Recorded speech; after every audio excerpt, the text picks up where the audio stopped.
Hello, my glorious Gaians. For those of you who are returning, thank you for giving me another chance to work with you today. For those of you who are new, hello, my name is Amber.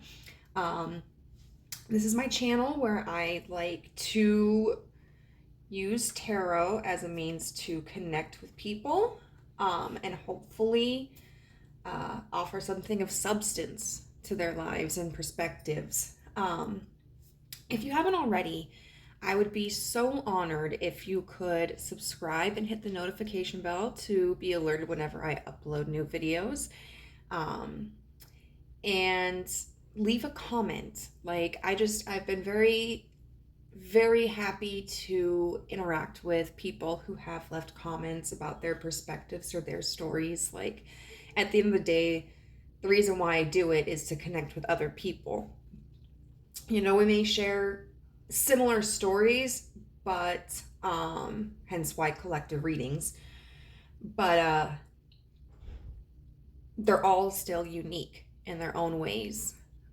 So today what we're going to be looking at is an energy check-in. This is intended to be a romantic energy check-in. And it's, you versus them, like the energies of thoughts, feelings, and intentions. Just to compare and contrast, sometimes it can be nice to see how we are in alignment or in contrast with somebody. Of course, this is no substitute for actually communicating with them, but I know sometimes that may not always be possible or comfortable. Don't take anything from this that doesn't feel right to you. Use your own discernment and judgment. As a collective reading, it's supposed to generally be the big picture that applies to a variety of people, but the finer details may not. So how we're going to do this is we're going to use a tarot deck to, first, actually, I'm getting ahead of myself.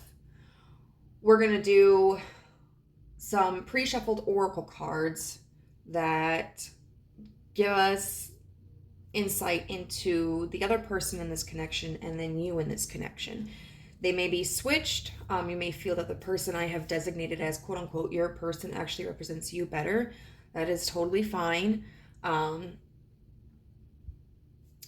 format doesn't necessarily have to fit in the way that I have orchestrated it.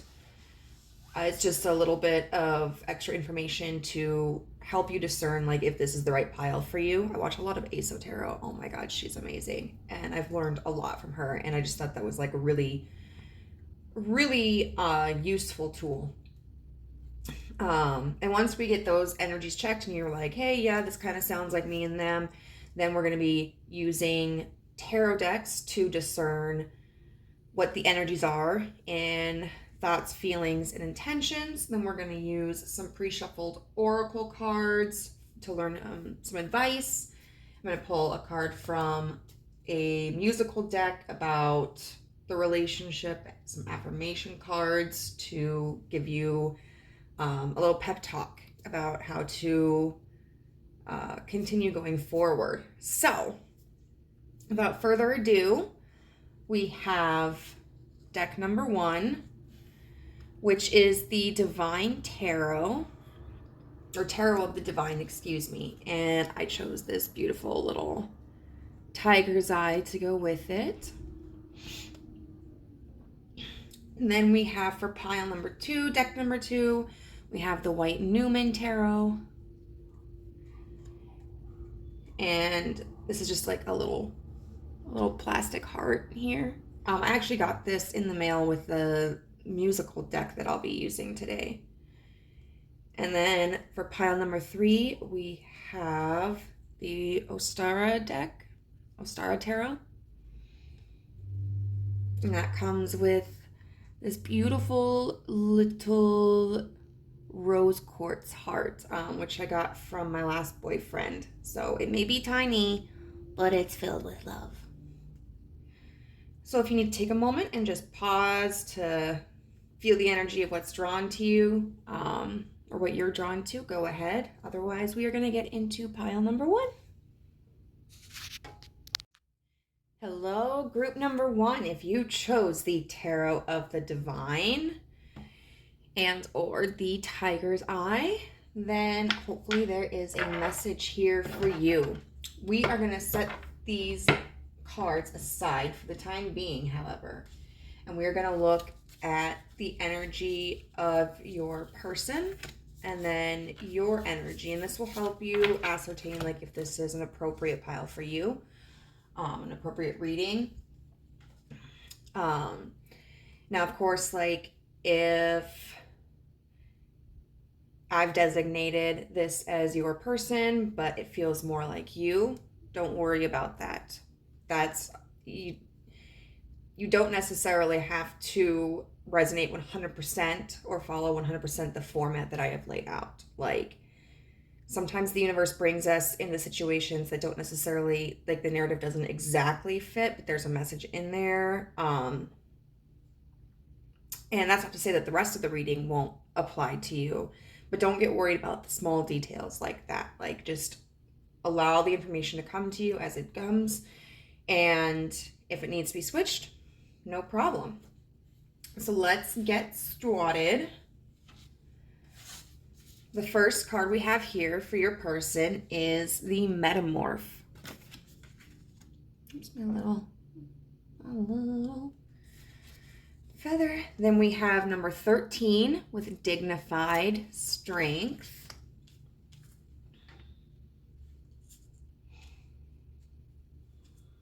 And then we have card number 21, Perception.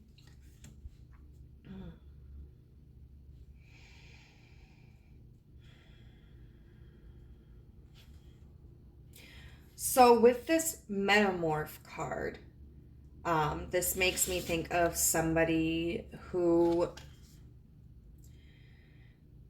transforms themselves. They could currently be going through an internal transformation, but I also think of somebody who is very good at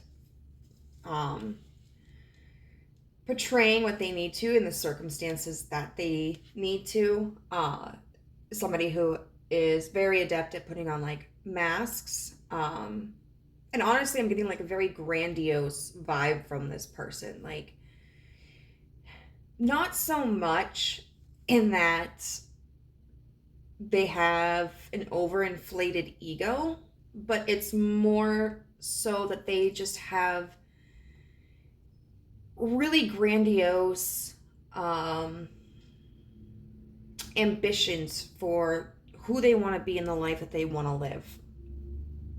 I would say that this is somebody who is definitely very self-focused.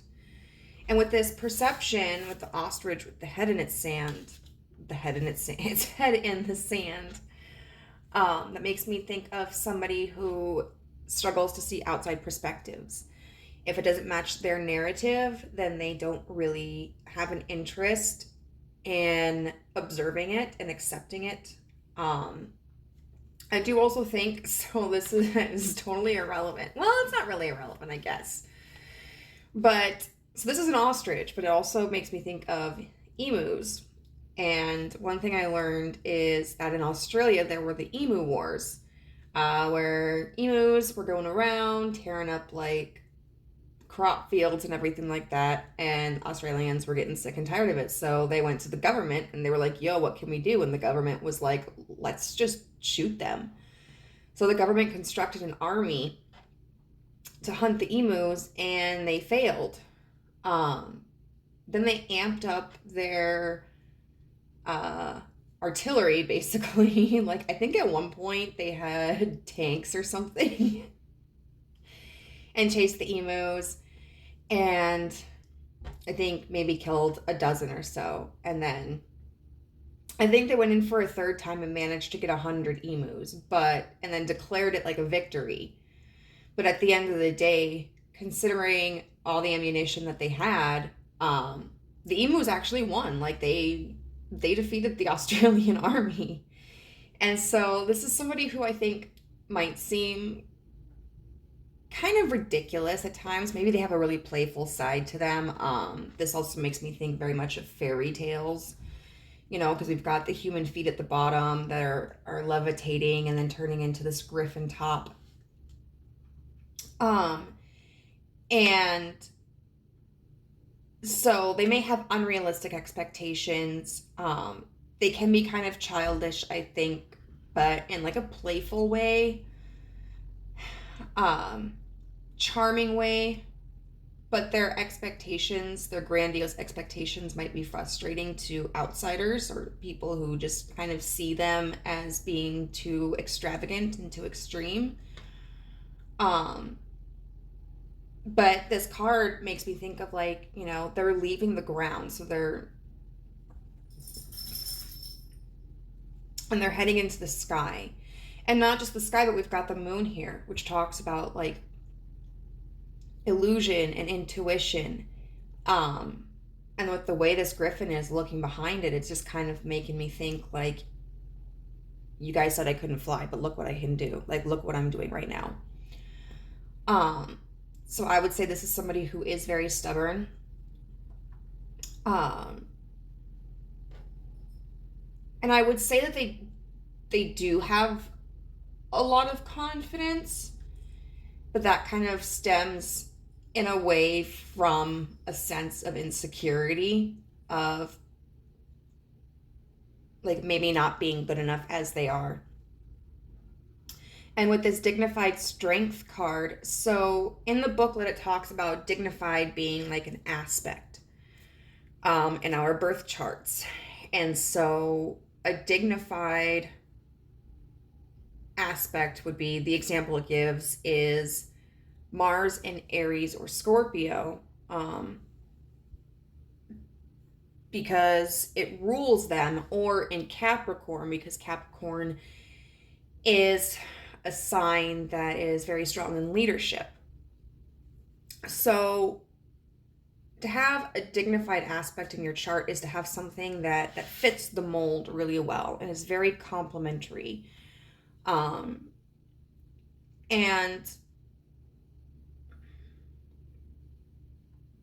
so this person may adhere to very strict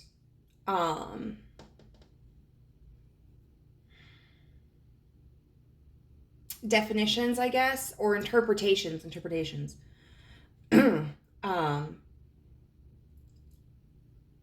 And may not be somebody who is able to really like think outside of the box as well. And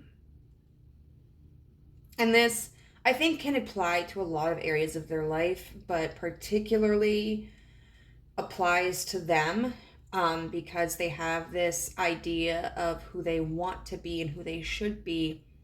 And so they have very strict boundaries as how to attain that and how they should present themselves in that way. I think strength here in general is a very good term to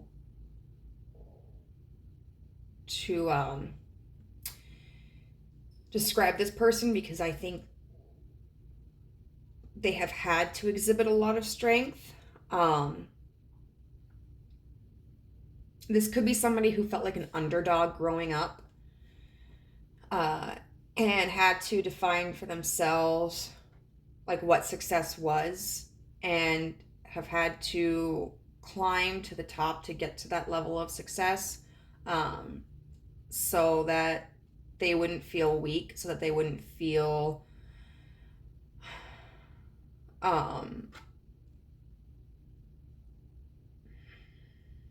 at the mercy of like other people's value of them. They may have also been through quite a bit and had to exert strength in that respect. But I also think that maybe strength can also apply to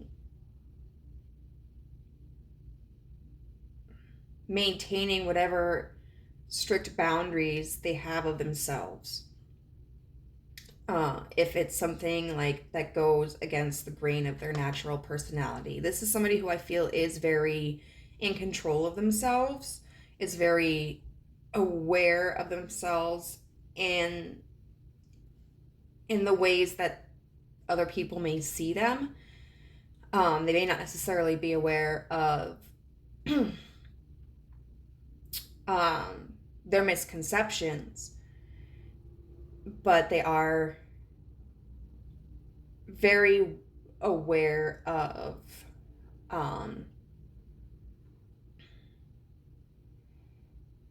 how to portray themselves to fit a certain image that they want. And so if there's a natural part of their personality that maybe goes against that grain, that's something I think that they suppress. And you can even see with this card, you know, there's this beautiful door with this elegant arch and staircase, but it's like up in the clouds. So it's almost like this is the entrance into their ideal life, their ideal persona. But it's elevated and it's a little in the clouds. So then let's get into your energy. If this sounds like you, or your person, if this sounds like you, great. And then this might reference your person, but I'm going to treat it as you. So we have Magician. Two cards really wanted to come out for these ones. We have 48, 10th house, authority. And then we have 53, opposition, confrontation. Then we have card 42 with transformation.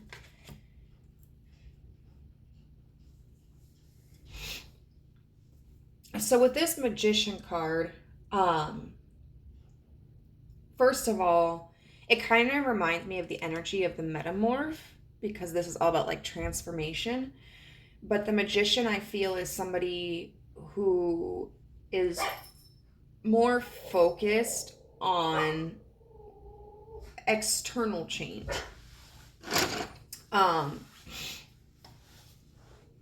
Somebody who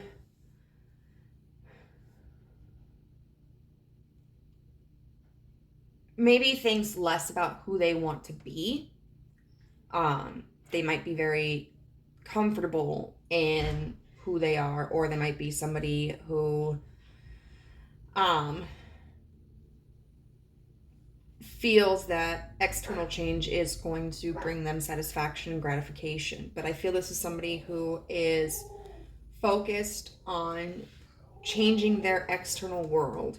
It can come in relationships, it can come in career, it can come in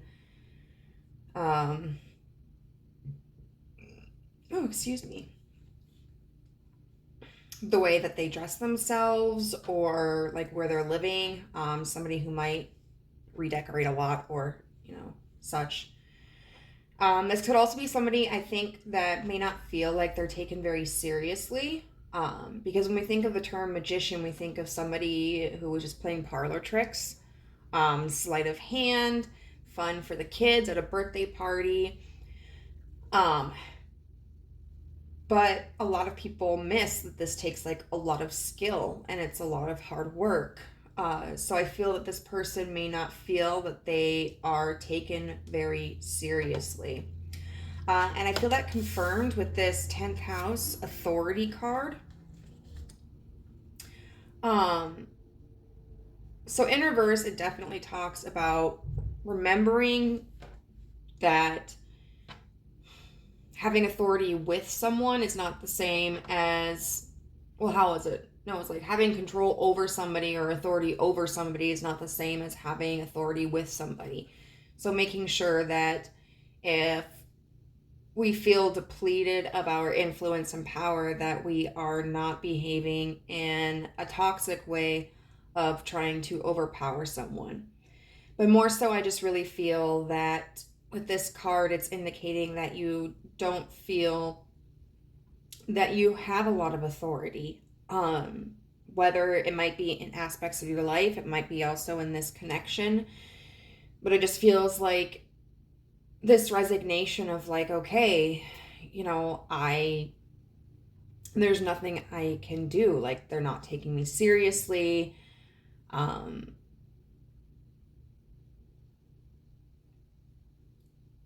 Feeling kind of like not heard, not respected, not taken seriously. And then this opposition card with the confrontation. So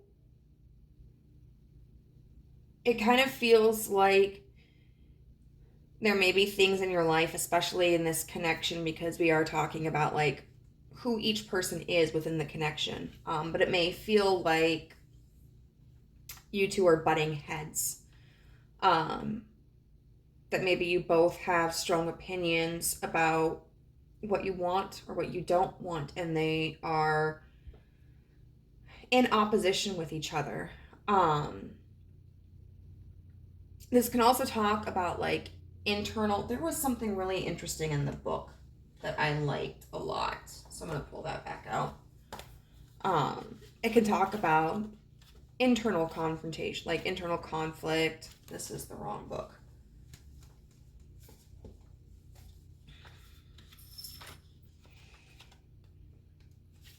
Let's see. Oh. Yeah, okay. So like you may just be experiencing opposition in your life right now. Like, so one thing that I hear a lot that's frustrating to me, but it's true, is like go with the flow. Like, don't push against the resistance. Especially when it involves another person. So the book talks about taking this as training, and that it says you don't have to trust the wisdom of the people you are wrestling with, but you can trust the pattern itself in this great cosmic workout. Practice your best skills, stay centered, and operate from wisdom and strategy instead of emotional heat. And this is all about using the situation as a means of growing, and like looking at it as, instead of like this or that, you versus them, finding like potentially a third alternative situation, solution. And the gift, because this is in the gift aspect, says this situation offers you a chance to burn through karma if you can continually respond with compassion and tough love from your highest self. Take the high road. So it could be that this is like you may be experiencing confrontation in this connection, but also that you are realizing, like, as tough of a lesson as this is, that there are things to grow from. With this transformation card, we have the Phoenix, and Phoenixes are about rebirth. A Phoenix hatches, it goes through its life cycle, and then it dies in flames, turns to ash, and from the ash comes another egg. So it is this cycle.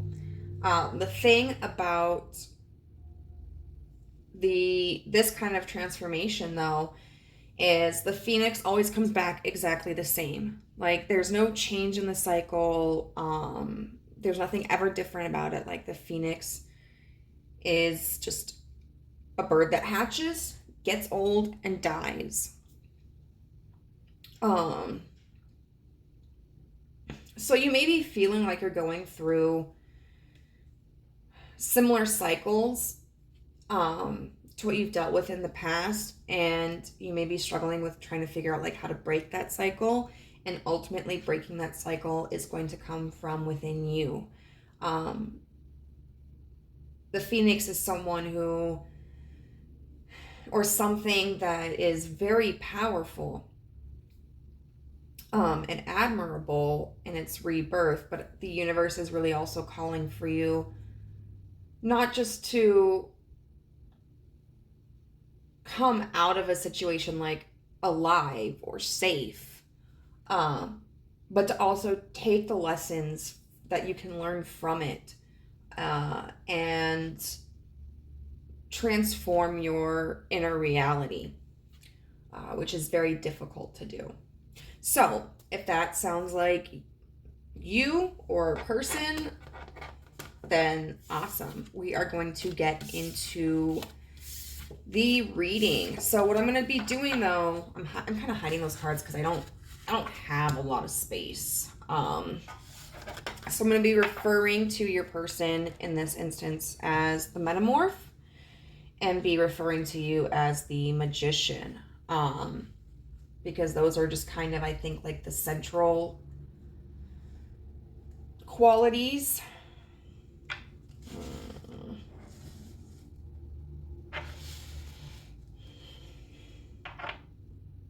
And so we are going to use this deck.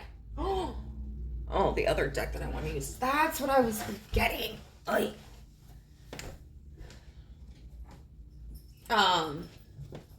We're going to be using the Tarot of the Divine to look into your person's energy. Then we will be using, oh God, what is it? Brit's Third Eye Tarot to look into your energy. And then we'll be using the Tattoo Tarot to look at shared energies. All right. Give me some space here.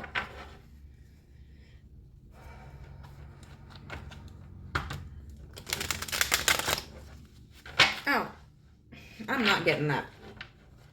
Not right now. Oh, I forgot to light my incense. Oh, well. And my candle. Oh, well. Okay, so Spirit, can we first get insight into the Metamorph's thoughts about this connection? The Ten of Coins in reverse. The Ace of Coins upright. And I'm just going to lay out their side completely. One more card, please. Their thoughts about this connection. The Seven of Swords. Okay, in reverse. Next, their feelings about this connection. What is the Metamorph's? What are the Metamorph's feelings for this connection?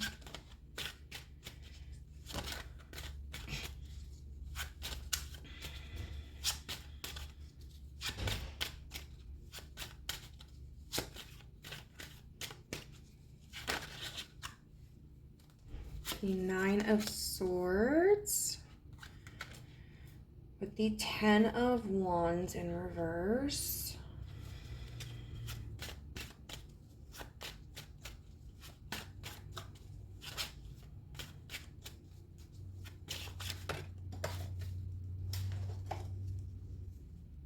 And the Wheel of Fortune.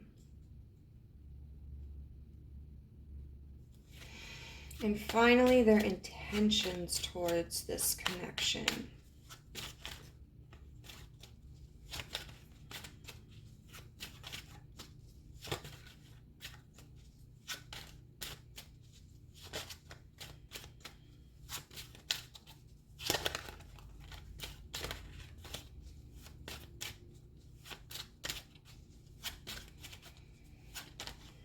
Their intentions towards this connection.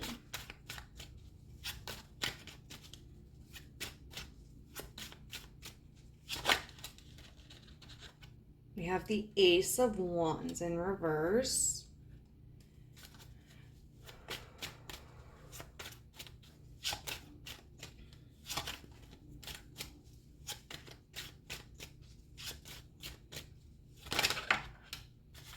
The Eight of Wands in reverse.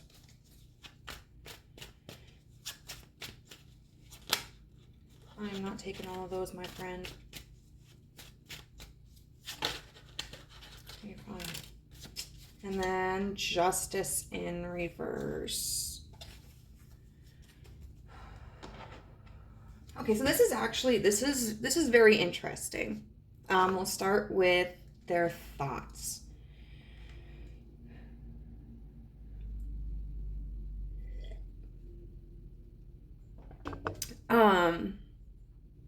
So their thoughts are very practical because we have them reflected by 2 coins cards here and the 7 of Swords in reverse. So they're thinking about the practicality of the connection. And so far what they're thinking about it is there's really no foundation for it quite yet. And that could be because they haven't allowed the opportunity to build a foundation. But there's no foundation here for it yet. It's not a stable connection. But they do feel like it might be worth investing into.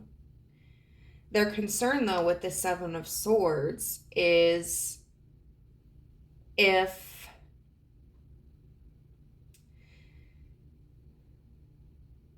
the connection how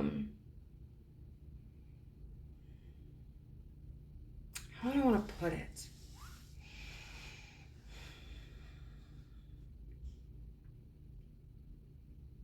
Is honest. If it'll be honest, like if it's something that they should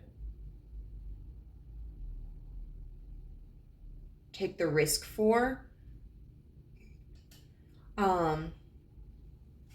Because the 7 of Swords upright is about greed, it's about thievery, it's about dishonesty.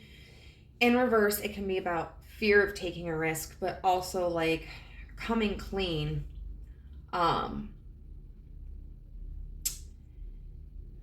So what I really feel from this card is just this hesitancy of deciding, like, do I trust this connection or not?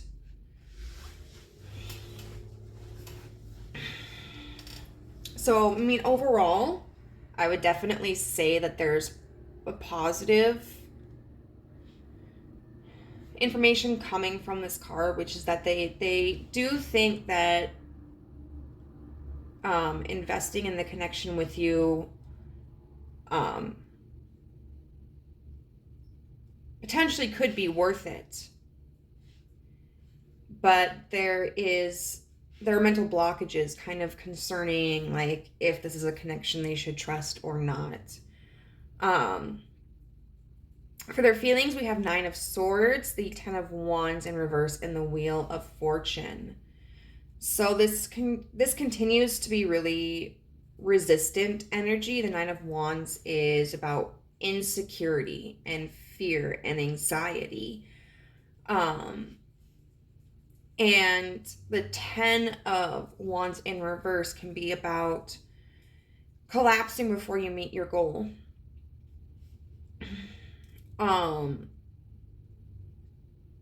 So what I get from this is that they are feeling anxiety about this connection, wondering that, like, what if they start to put effort towards it and it all falls apart? It's not worth it. You know, they get heartbroken, they get turned on. It's not like turned on like, hey baby.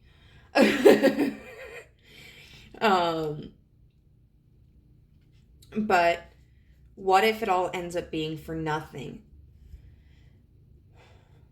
And then we've got this Wheel of Fortune card. The Wheel of Fortune is about cycles, about coming and going, good and bad. And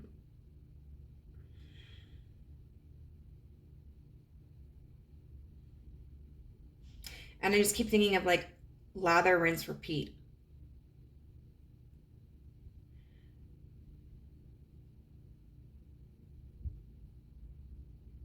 And the Wheel of Fortune upright is typically like a pretty positive card.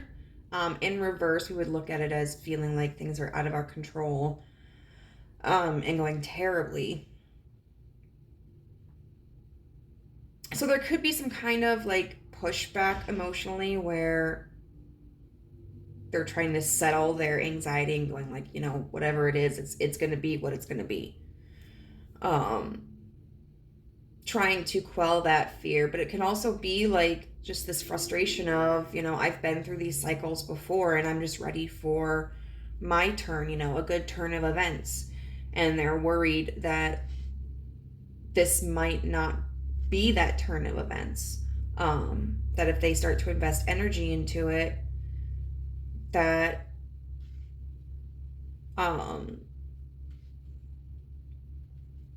it could just exhaust them without any rewards.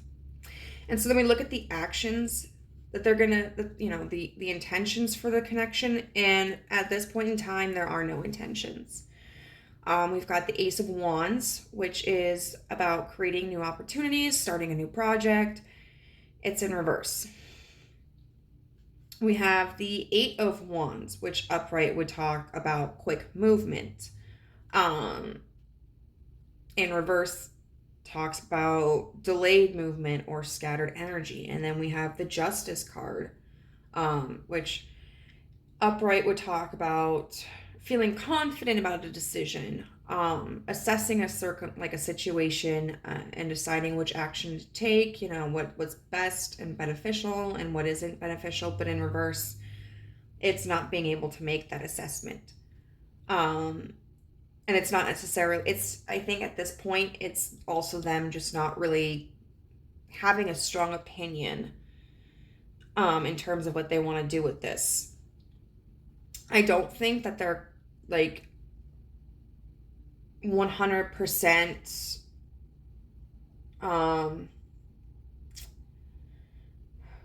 against this connection going deeper, but I think there is like a lot of apprehension about it. And I think it's something that they are willing to put on the back burner right now. So, put you on the back burner.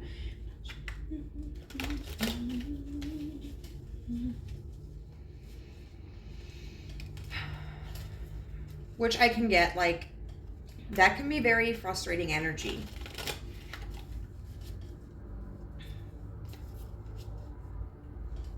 But this is something that, they really have to figure out for themselves. So let's look into the Magician's thoughts, feelings, and intentions towards this connection. So what are the Magician's thoughts about this connection?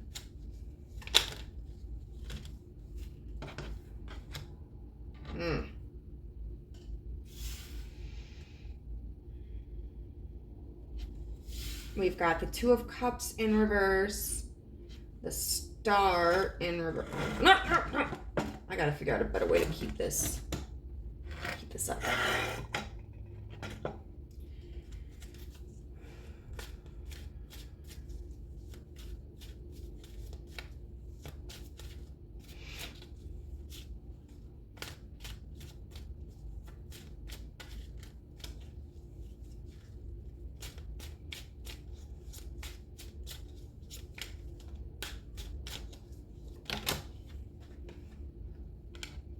And the Knight of Swords in reverse. Okay. And then what are the Magician's feelings about this connection?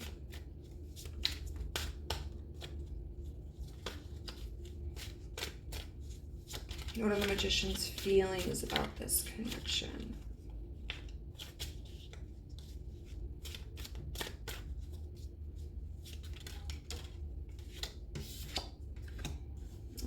Three of Swords.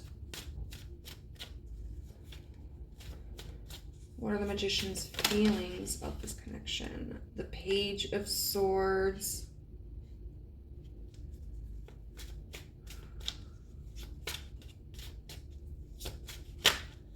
And Hermit in reverse. And finally, what are the Magician's intentions towards this connection?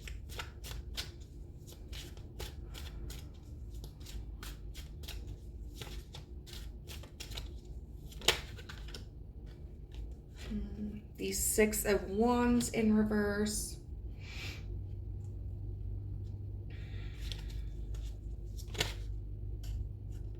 The Six of Swords in reverse. Upright.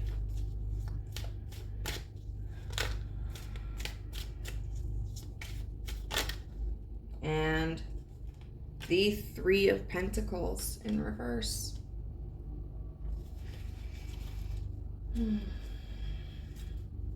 This is all pretty heavy energy. I feel like with the Metamorph, it was pretty heavy too, but there was like a little bit of light. Where I was just like, yeah, I might give this connection a chance. But the Magician is feeling really downtrodden. So the Magician's thoughts regarding the relationship are pretty sad. We've got the Two of Cups in reverse. Just talking about like feeling an emotional disconnect, feeling an emotional separation from this person. The Star in reverse, which talks about like any hope, just kind of fading. And then the Knight of Swords in reverse.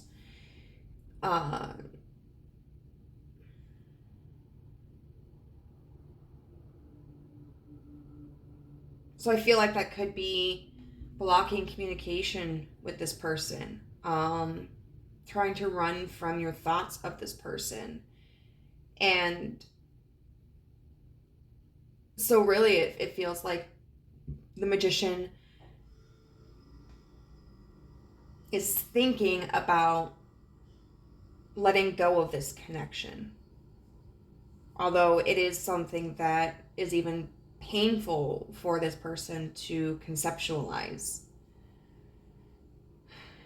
And so we talked about how, like, especially in here, this person was coming from like a very grounded perspective. Although we do continue to have like more wands, some fire and passion and creativity, but the Magician is somebody who is very deeply in their head. We have the Knight of Swords, the Three of Swords, the Page of Swords, and the Six of Swords. So this is somebody who's very dominated right now in their thoughts. So with how they're feeling,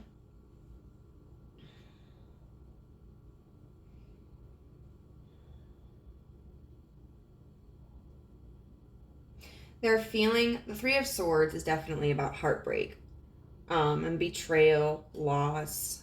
And I would say that's a very apt description for how this person is feeling. There's also the Page of Swords.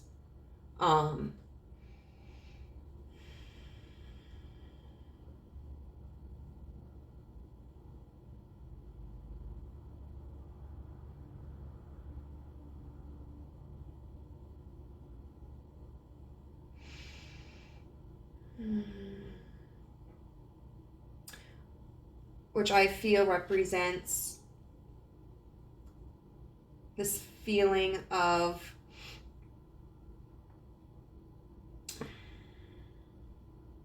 being rational, being the best option.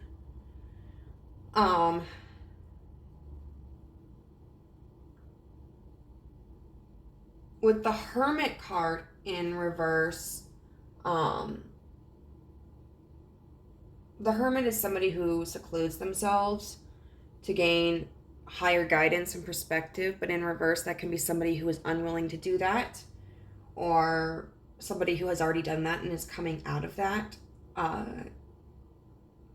So the feelings that I get from here is that this person is really feeling defensive and guarded, and feels defeated, like there's nothing else that they can gain from this connection. And then with the actions here, we have the Six of Wands in reverse, which is about failure, letting go, surrendering. The Six of Swords, which is about moving on into better waters. And the Three of Pentacles, which is a crumbling foundation.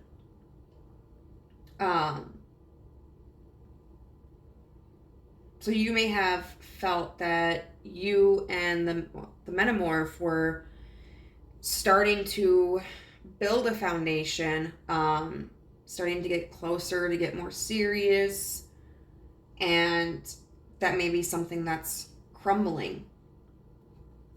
Kind of makes me think of like a kid who gets frustrated when they're playing with blocks and they just kick the blocks over and demolish the structure and move on to something else.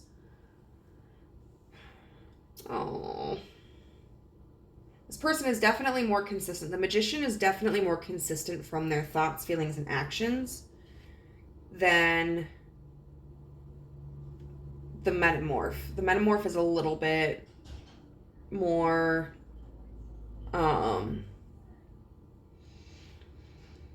conflicted. So we're going to look now at what shared energies are between the two of you.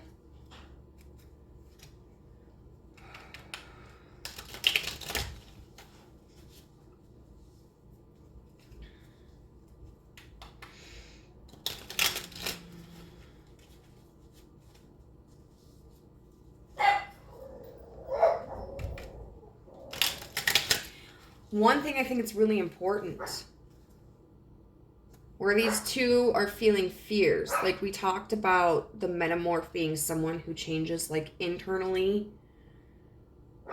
and these fears are resulted from internal concerns, like insecurities, like what if I put forward effort and it's not enough? Is this connection, can I trust this?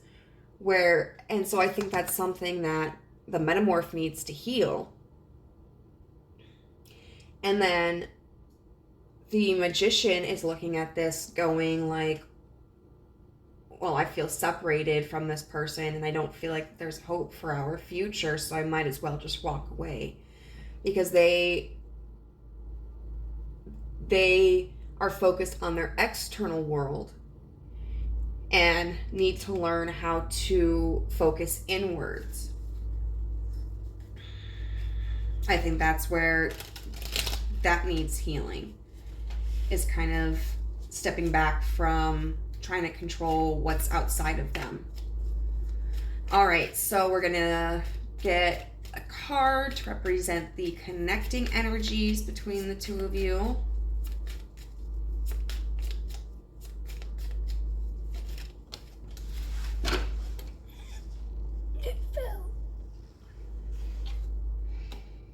Okay, the Nine of Coins.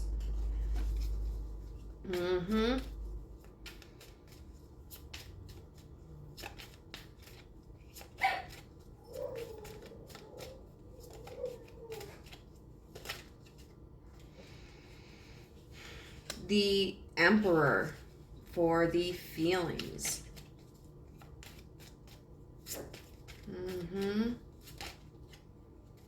And the Hermit for actions. Wow.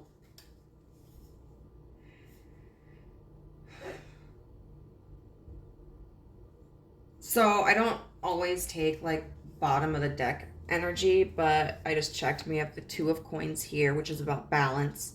The Eight of Swords in reverse, which is about deconstructing the mental prisons that we have established.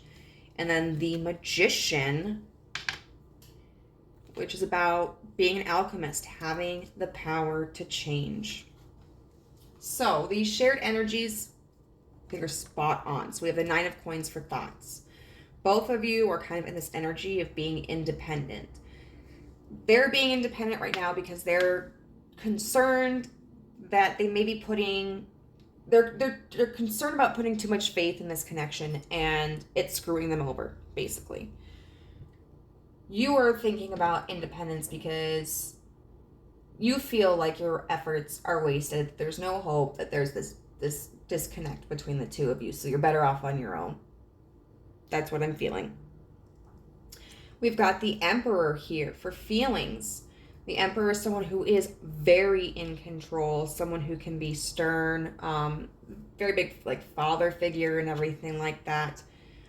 But when we think of masculine energy, we don't oftentimes think of people who are vulnerable.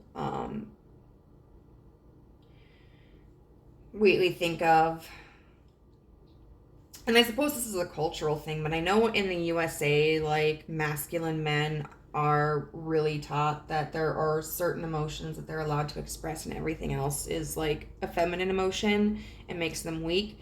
And so a lot of masculine men build these defenses up and really struggle to acknowledge their own emotions and express them because they don't want to be vulnerable. And so I think what this is talking about really is both parties just kind of like, even though they acknowledge their feelings, they're not so much willing to work through them as they are to just go like, I don't want to feel this anymore.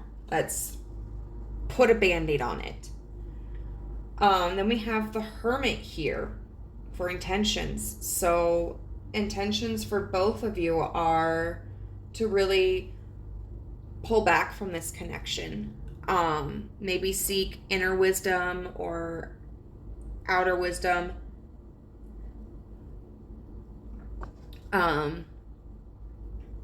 But kind of getting your bearings before you make a decision on whether or not you're going to continue to engage with each other and invest in this connection.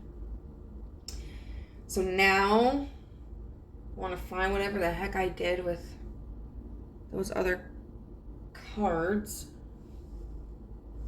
I swear to God. What did I do with them? I didn't put them down here, did I? Oh my God, guys. Sorry. I know it's shaky. Oh my God. They're right here. Okay.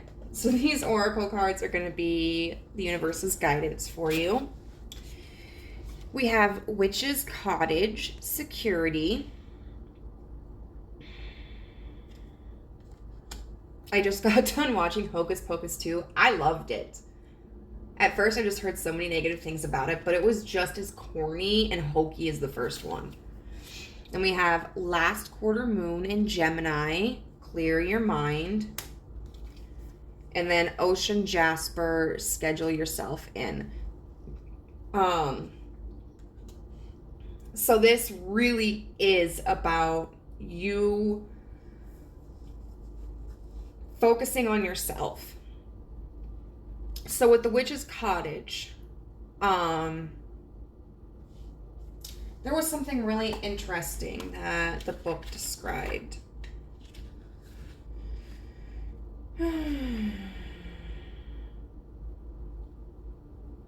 Let others in instead of shutting them out. You are protected and supported and safe. Trust in the divine outcome. And insecurities and a lack of self-confidence have a habit of manifesting. Feeling like an outsider makes it difficult to be positive and fit in. So right now, instead of being on the outside looking in, you have been given the key to let yourself into the Witch's Cottage for a while, where you will find all you need to become strong enough to deal with everything that is hurled at you.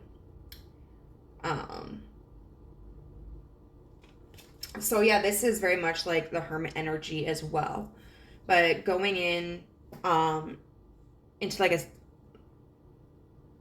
safe place, or a place where you feel comfortable, so that you can really focus on yourself. learn the skills that you want to learn to become a healthier, confident person. Focus on what you want in your life, the kind of relationships that you want. Because you may find that if you emerge from this, you might be comfortable just letting this connection go. Or you may find that, no, this connection is something that I still want to maintain, and I am emerging from this cottage able, more equipped to handle this connection and approach it from a different perspective. These cards also do talk about, especially I think the clearing your mind this last quarter moon in Gemini, being conscientious of your negative thought patterns, because that will affect your perspectives of situations. So this looks like in this reading, you are just ready to totally cut this person off because you want something deeper and they are not taking the steps toward that. But on the same token, does it have to be all or nothing? Is there a friendship here that you can salvage? Is there a casual acquaintanceship that still can offer fun and light into your life, just because they may not be ready now or ever to become a romantic partner of yours? Does that mean that the relationship has no value? Or is it something that you can still have space for in your life while removing expectations of a deeper commitment? And so we've got this last quarter moon in Gemini. Geminis can often be seen as very duplicitous, good guy, bad guy, all in one body. So you currently may be feeling torn. And the universe is just guiding you to take a breath and calm your mind, do what you need to in order to eliminate the chaos. Anxiety is something that's beneficial for us as humans. It alerts us as to when something does not align with us. But if we are only ever engaging in the thoughts but not really coming up with resolutions, then anxiety is not benefiting us. And so it's important to recognize what thoughts can be beneficial to your growth and what thoughts are just garbage. They're just lies from your meathead, and need to be thrown out. And then finally, Ocean Jasper, schedule yourself in. It's really important for you to take time for yourself, to treat yourself.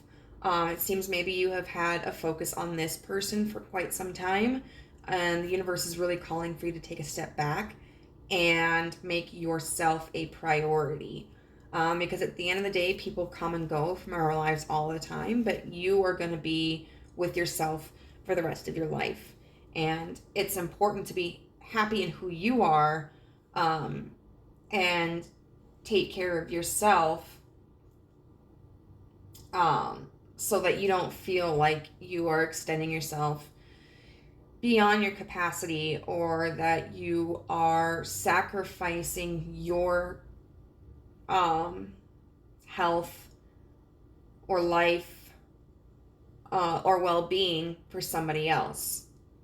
So definitely take this time to focus on yourself. And one thing I'll say is this: instead of whatever works for you and is comforting for you, do it. Just because I'm sucky at emotional balance and regulation doesn't mean that everybody is. But for me, when I find myself in a situation like this, instead of focusing on it'll happen when the time is right, it's all in divine timing. For me, what I like, because that puts the focus on outside of myself, which I can't control. I like to look at it instead as, no matter what happens, I will be okay. Because that puts the focus on myself, which is the only thing I can control. If I end up with this person, I'm going to be okay. If I don't end up with this person, I'm going to be okay. And that's the sort of security for me. So that's just some advice from me. But once again, not everybody is, not everybody struggles to maintain emotional balance as I do. So let's get a message, a musical message from your person.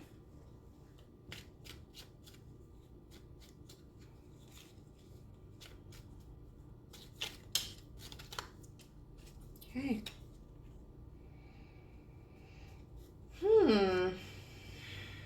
Do you think of me of what we used to be? Is it better now that I'm not around? My friends are acting strange. They don't bring up your name. Are you happy now? Are you happy now? Don't want to know by Maroon 5. I think this is really just a testament of their own insecurity.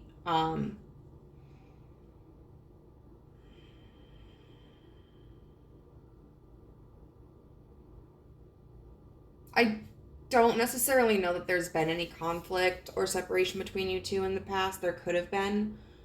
But I think this is really concerning, like,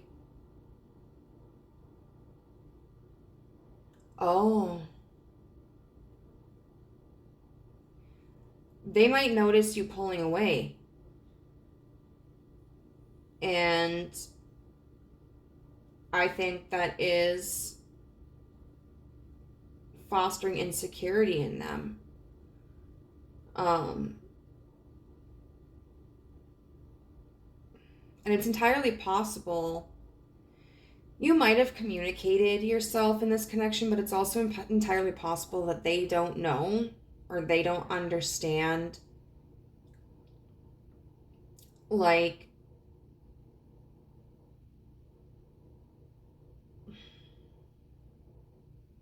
the struggle that you are facing. Even if you've talked about it with them, they may have a hard time comprehending it.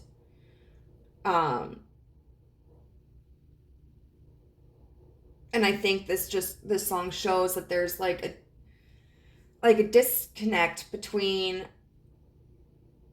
what you both expect of this connection. It seems like you are more in this energy of like, I want something serious, and if you're not willing to give that to me, I feel like it's just wasting my time and I'm gonna move on. And this person may be more in the energy of like, I care about you, but and I want to be a part of your life. I want you to be a part of my life, but I can't handle anything serious right now. I don't want anything serious right now. And so I think it's a matter of like you feeling hurt because they can't meet your expectations, and them feeling hurt because you have too high of expectations. Wow.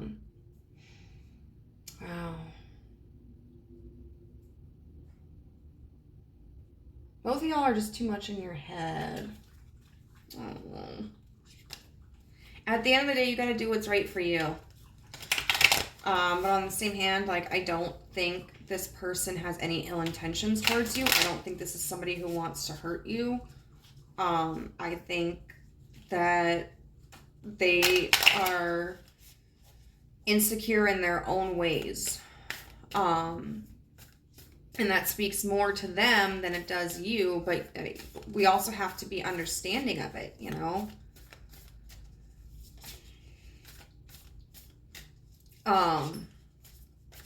Like, I mean, it's one thing to be manipulative, but that's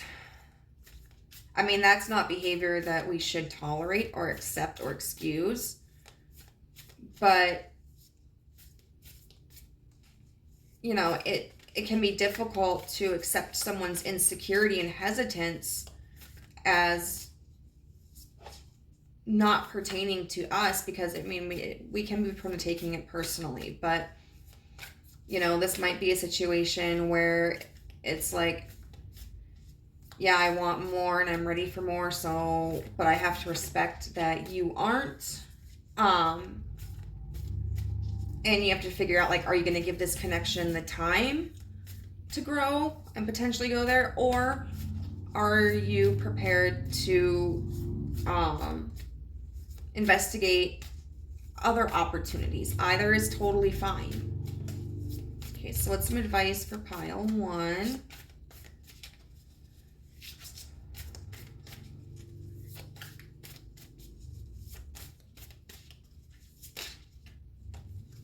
Engagement. It's not that kind of engagement. Maybe for some. Today I make the conscious choice to engage with the world in an active way. I'll take a new route and talk to strangers. I will smell flowers and pet dogs, and maybe walk around barefoot for a while if I'm not inside a 7-Eleven. At the very least, I'll have a day that's slightly more interesting than average, and at the most, I'll have a startling epiphany or make a friend who will change my life forever. No pressure. So, this is a testament to a lot of things. The energy is always changing, and just because, we're experiencing hardships, one moment doesn't mean that there won't be a blessing coming to us the next day. I get in my rut sometimes where I'm like, I'm just going to be alone forever. Oh my God, I'm like 33 and I don't... So what? So what? Literally, I could meet the love of my life at the supermarket tomorrow. Who knows? Like, anything can happen. Also, I think it's encouraging you to do things for yourself, and not just focus on this connection. And also be very conscientious in how you're perceiving the world and how you're perceiving your experiences. Because at the end of the day, like, you have the ability to decide how you're going to handle something. And it doesn't necessarily mean that you can't be sad. It doesn't necessarily mean you can't be frustrated. But, like, you can acknowledge that and feel that, but then also decide that, like, you are not going to let it hold you down. That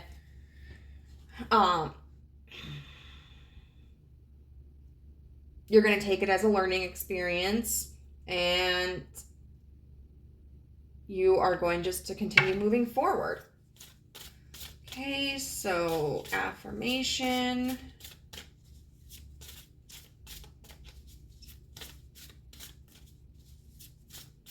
I know this octopus and this fish are making me think of sushi too.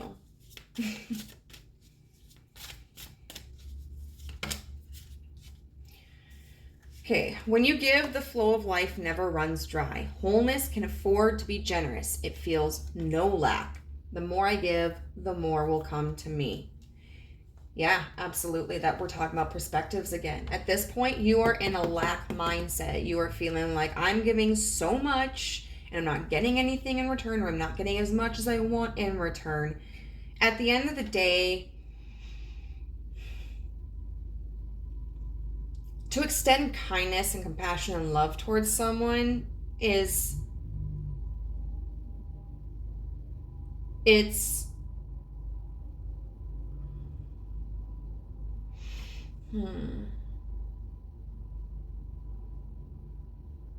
prosperous. It's always prosperous.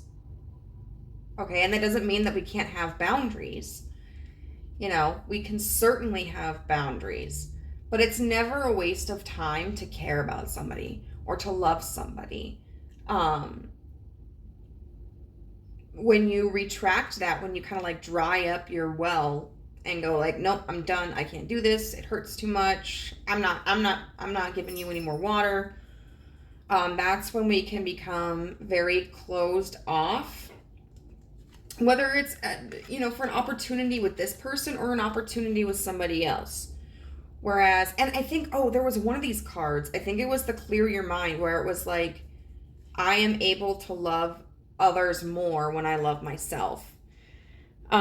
So really being able to develop that security in yourself and not base like your perceptive and your experience on external factors, like is this person moving in the direction that I want to, is really going to help you kind of shed any expectations and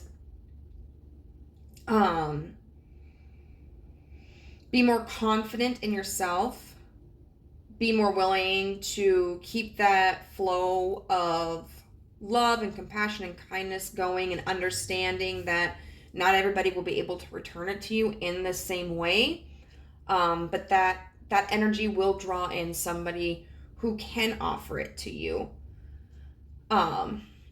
So pile number 1, thank you so much for joining me today. I hope that this resonated with you. If it did, leave me a comment down below and just keep hanging in there. You know, it's not hopeless. It's never hopeless. The only time it is hopeless is when we decide it is. So good things are coming for you. You just gotta be patient. Bye. Hello, group number 2. If you chose the purple plastic heart or the white Newman tarot, then hopefully there is a message in here for you. So to recap quickly, what we're going to be doing is we're going to be looking at an energy check-in between your person and you. First, we're going to be using some pre-shuffled oracle cards to determine the energies of your person in this relationship and yourself. Now, if they happen to feel switched in some way, that's totally fine. You know, it doesn't have to follow the exact format that I have laid out. It's just what my intention was, but it doesn't detract anything from the message itself, as long as you feel that it applies to you in your circumstance. Then we are going to be laying out using 2 different tarot decks, the thoughts, feelings, and intentions of the 2 of you. Then using another tarot deck, we're going to be looking at shared energies. Then we will be just kind of pulling a musical lyric card that would represent what they would say to you or how they're feeling right now. And then finally, some advice from pre-shuffled oracle cards, and then some affirmations. So it's a lot of cards, but we'll get through it. All right, so let's start with the energy of your person. So we have eccentric, we have card 55, transit, climate, but in reverse. We have card 16 with opportunity. So right off the bat, what I'm feeling is that the person that you're inquiring about is somebody who is very ambitious, and somebody who is oh, sorry, my hair gets everywhere. Somebody who is spontaneous.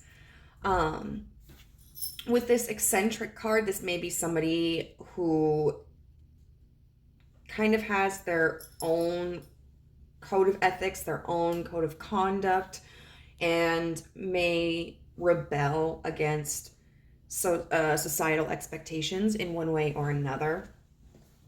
This may be somebody who does a lot of traveling, or is constantly on the go. I feel like with this transit climate card in reverse as well, that they don't seem particularly grounded, that there's somebody who is always looking for the next big adventure, or just has the mindset of going with the flow. They don't seem like somebody who makes plans or sticks to them, so they may not be the most reliable when it comes to expectations, but rather they're just constantly in this flow, this energy of change. And I think in ways this is somebody we don't necessarily know what to expect from. For some of you, this might be somebody who is kind of grandiose in their eccentricity. So they're always kind of doing like a wild thing. And for others, it might not be that they're like wild or out there. Just that they don't really have like routines, or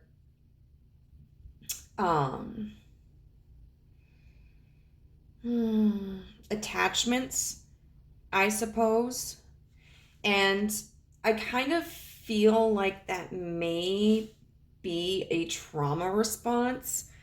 Certainly, we all have different personalities, and there are individuals who have what we call sensation-seeking personalities. So they are just naturally going to be somebody who is more prone to doing exciting, sometimes dangerous things. Also, sometimes, like, we call them adrenaline junkies. My God, my hair is everywhere. I don't know who sheds more, my dogs or me. And that certainly could be part of this person and like their makeup.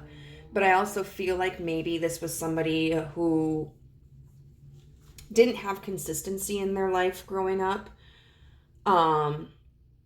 Or conversely, was someone who grew up in an environment that was extremely controlling.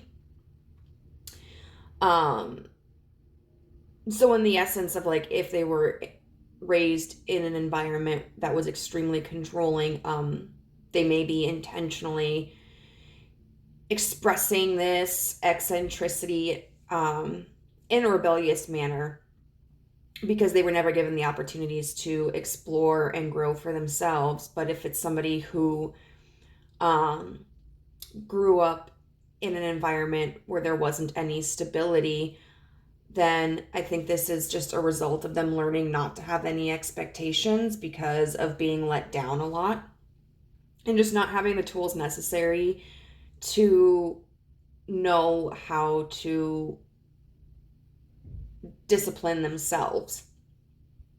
And with opportunity here, I definitely think this is somebody who tries to look at life as being full of opportunities, who is likely somebody who doesn't say no a lot to experiences. And I just keep getting this feeling of like really not having any expectations so that you don't get let down, and like just kind of a mentality of it is what it is, and not getting attached to any outcomes, as a way to like offer them, like, it's like a security with not having security.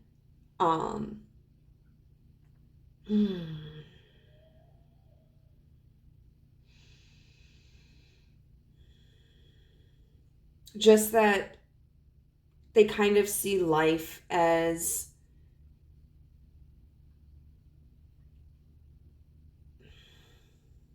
a turn of events that they don't necessarily have control over. And so they try not to get invested in any outcome, but more so just kind of roll with the punches, and make the best out of any situation.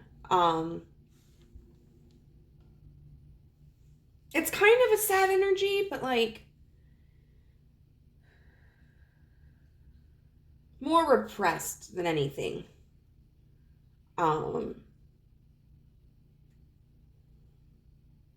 So just somebody who I think does need to do some healing, but is, overall, this person seems like a pretty well-intentioned person. So if that sounds like somebody in your life, Then let's get on to your energy. Of course, as I already mentioned, like this could represent you as well. But I am just going to intend for this to be the other person. So now we're going to look at your energy. First represented by the Warrior. Then represented by Solar Calm, Clarify. And then finally, card number 25, Claim Your Power. So there's almost like an opposite energy with you. This Warrior card, along with Claim Your Power and the Solar Calm Clarify, signifies to me that you are somebody who is typically very grounded.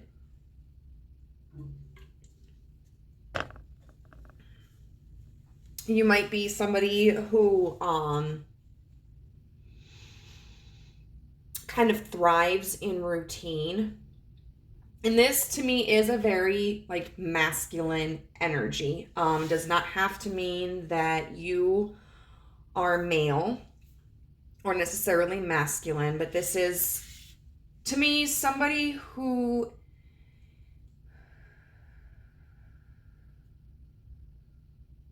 is very like action oriented. I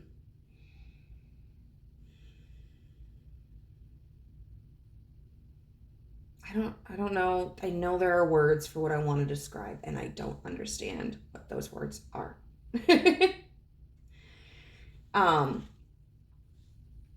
But I'll just kind of reiterate what I've learned from other readers and other spiritualists is that, like, you know, we all have a masculine and feminine energy, and sometimes we are more in our masculine energy, sometimes we are more in our feminine energy, and sometimes we are at a balance between the two. And different situations are going to call for different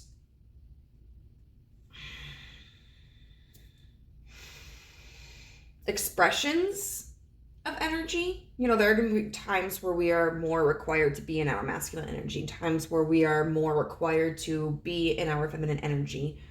And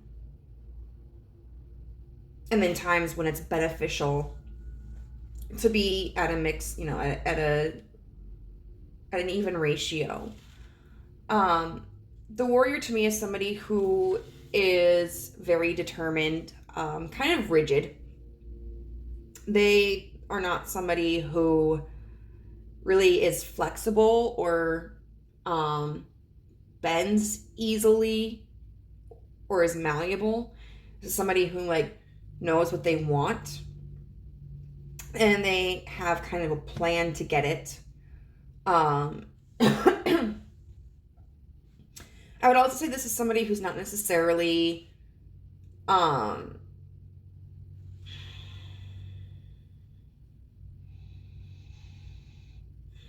in their feelings. I feel like this is somebody who utilizes more so their intellect and their reasoning.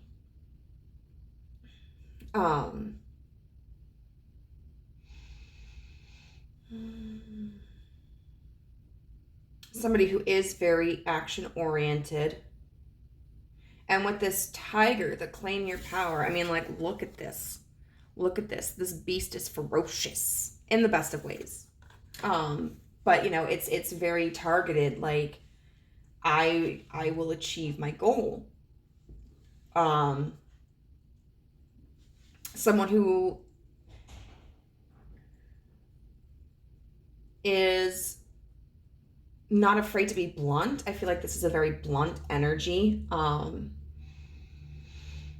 You know, in tigers, I think they represent luck. I think that's one of the representations that they have. And with the Solar Calm Clarify card, I feel like you're somebody who is pretty confident, or somebody who, even though you may be like utilizing your thoughts a lot, you may be in your mental energy more than your emotional energy. I feel like you're somebody who knows how to ground yourself and to, if you experience any anxiety, like overcome that. I think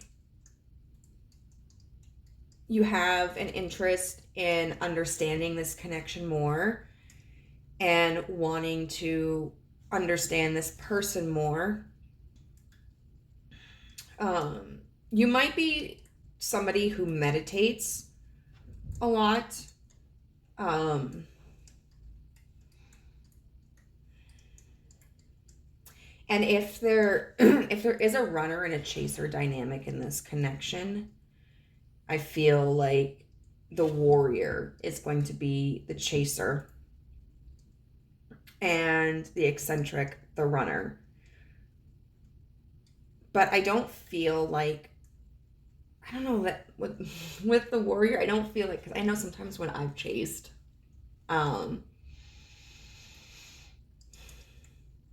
it's been kind of like this need for confirmation, or this codependency where it was like being afraid of losing it, of that person or that connection. And certainly there can be issues of codependency here as well, but I don't feel like you're experiencing this desperation towards this person. It's just more like, hey, this is just how I feel. This is what I want. And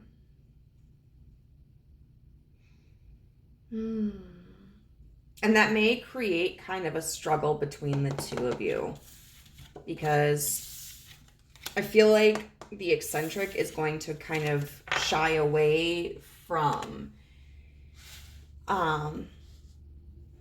anybody who is trying to create regulations or boundaries, expectations. And I feel like the warrior is just going to have a hard time accepting an energy of inconsistency. So, hey, if you're still here, let's get into the energies. All right, so we're going to use the White Newman tarot deck. Literally hair everywhere. To figure out what your person's energies are in their thoughts, feelings, and intentions. And we're going to lay it all out at once. And just kind of go at it bit by bit. And I'm just choosing to refer to each person involved by the archetype card. So the person A will be the eccentric and person B will be the warrior, because that was just kind of the main energy that I focused on. So, what's the warrior's thoughts? We got the Queen of Swords in reverse, which is interesting.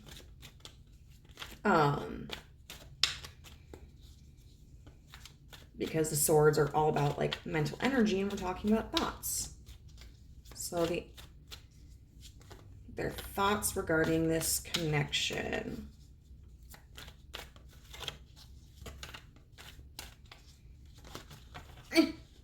Okay, this is not gonna work.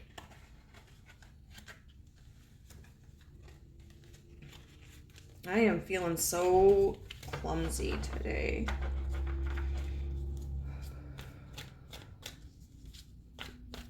Thoughts regarding this. I'm just going to take this one. The Two of Swords. because a whole crap ton fell out over here. And I don't have space for that on my desk. Thank you. I was just watching. You know what? Fine, I'll take these though. It's still more than I wanted, but I'll take it. So we've got the Sun in reverse and the Five of Wands. But I was watching Bailey Sarian, one of her more recent episodes, like the Dark History on witches. And I just love her expressions. She's such an expressive person. Okay, their feelings. The Nine of Wands in reverse.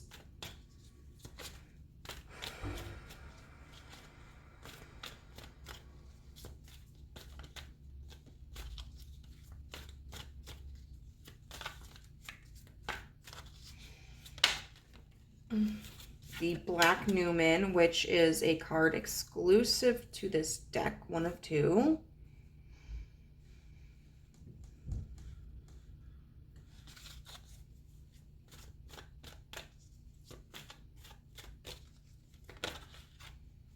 And then the Ten of Cups in reverse. I'm not getting a fourth card for that one. All right, so let's focus on their intentions.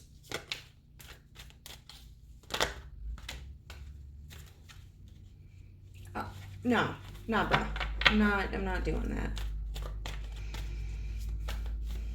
Their intentions. We've got Judgment upright. Four of Wands. And then the Knight of Swords in reverse.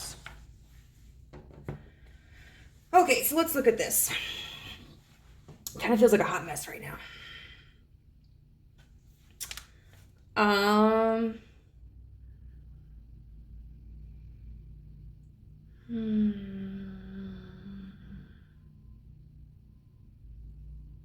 So we have the Queen of Swords in reverse, the Two of Swords in reverse, the Sun in reverse, and then the Five of Wands.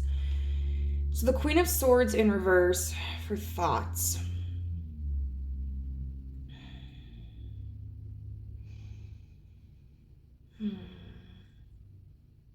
This is a lot of blocked energy.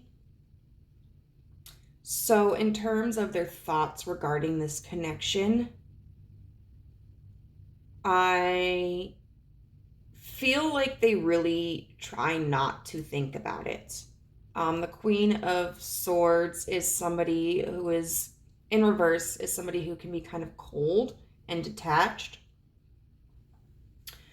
And then we have the Two of Swords in reverse. Twos are typically about choice and decisions. And in reverse, we're talking about not doing that, not making a choice, not contemplating a decision, not being decisive. The Sun in reverse,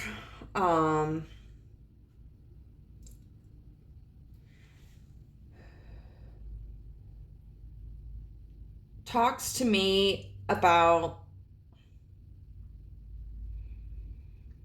like feeling a detraction of joy.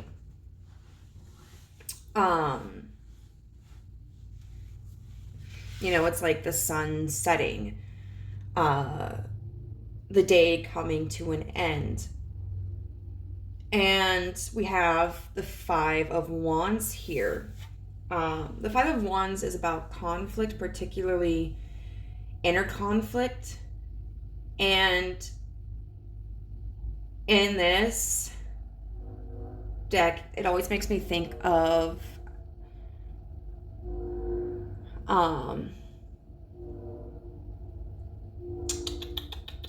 what's it called?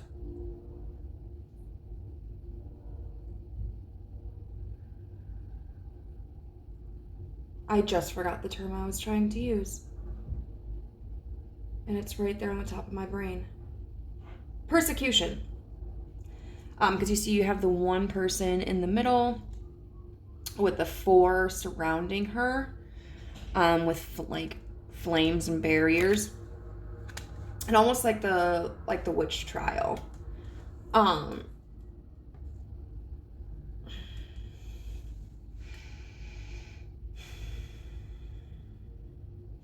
So I feel like the person's thoughts regarding this connection are that they're not really entertaining it because they are afraid of persecution, or they feel that they will be persecuted, kind of like the nobody understands me vibe. Which, mind you, is not necessarily representative of the truth. Sometimes people feel very isolated from others and allow themselves to become very emotionally blocked, thinking that they will never be accepted by other people or received well by other people. So they just kind of tell themselves that like nobody will understand them and people don't accept them, because it's easier to feel like that than it is to give somebody the opportunity to get to know us and accept us. So I feel, honestly, pile two, I feel like this is more a thought of like just them trying to protect themselves. And so let me get down into the feelings. We have the Nine of Wands in reverse, the Black Newman, and the Ten of Cups. So,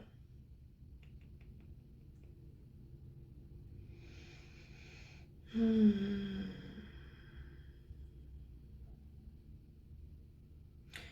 Nine of Wands in reverse can talk about refusing to move forward, not having the energy to complete your mission. You're like near the end goal, but you just lose the ambition or the energy to get to the finish line. And then we have the Black Newman, which is kind of about being like in this dark place, but with like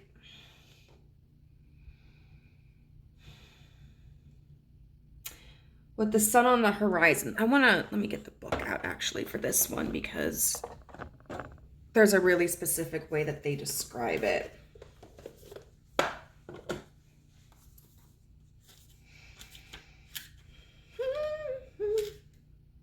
Yeah, so the key words are void, pending loss, and corrosion. The two Newmen face their own extinction. Two branches upside down, just about to burn into the sacred fire. Yeah, so we have these branches right here with the sacred fire, which is purple and has like these little eyes. The world is about to be spun upside down, and yet they still guard their altar, which drowns slowly into the depths. Once absorbed by the haze, their sacred nature shall depart, simple beasts once more. Still with the promise of a re-encounter of the divine. The Black Newman symbolize clinging on to causes that may seem lost, distraction and confusion, a challenge to faith with the knowledge that it shall return.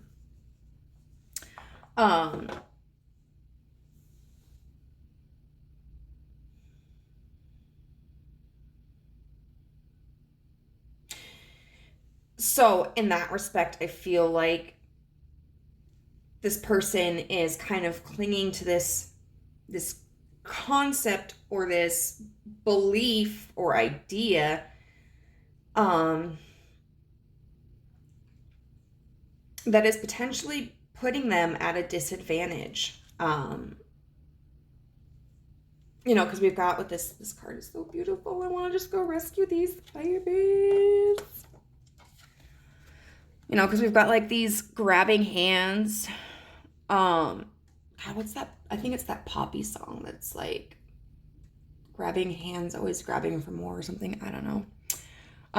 In this depth of water. It's kind of like, oh my God, think of Jack, if you're old enough for this, think of Jack and Rose, I'll never let you go. Just like holding on to the door in the sea, and then like Jack freezing, and like she's letting him go, but,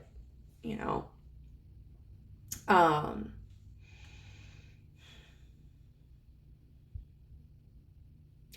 and I think this idea that they're clinging on to is more of like their independence, or their perception that they are an outsider, and kind of clinging on to that identity because it's safe for them.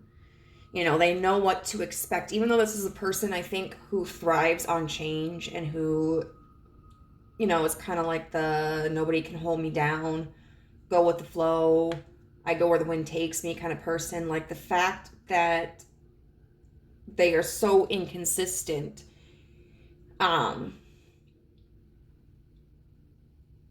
is, I think, what feels secure to them. And so they feel like, I think, letting go of that could lead to failed expectations, a lack of fulfillment, because the Ten of Cups upright is all about emotional fulfillment. Like you are happy-ish, like your life is great, you're in touch with your emotions, you're sharing those emotions with other people, you're being vulnerable, you're enjoying life. And that in reverse is like the complete opposite, like just being guarded, feeling like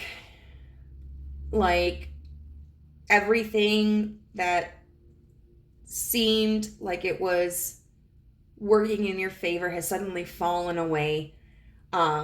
So in terms of feelings, I feel that they're just, once again, very protective of themselves and feeling very closed off. And then we get down to intentions.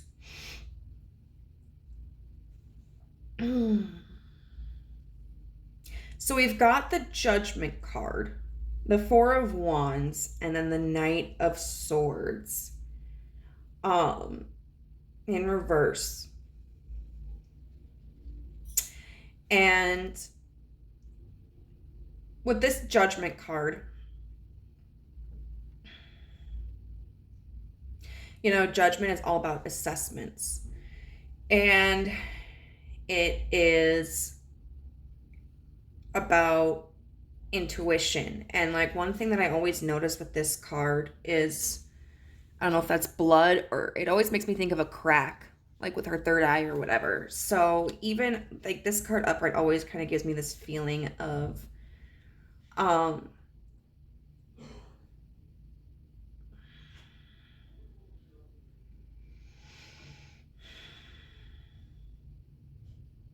still a struggle, I guess, to see things clearly, or to make the right decisions, even though it's upright. Like that just always sticks out to me about this card.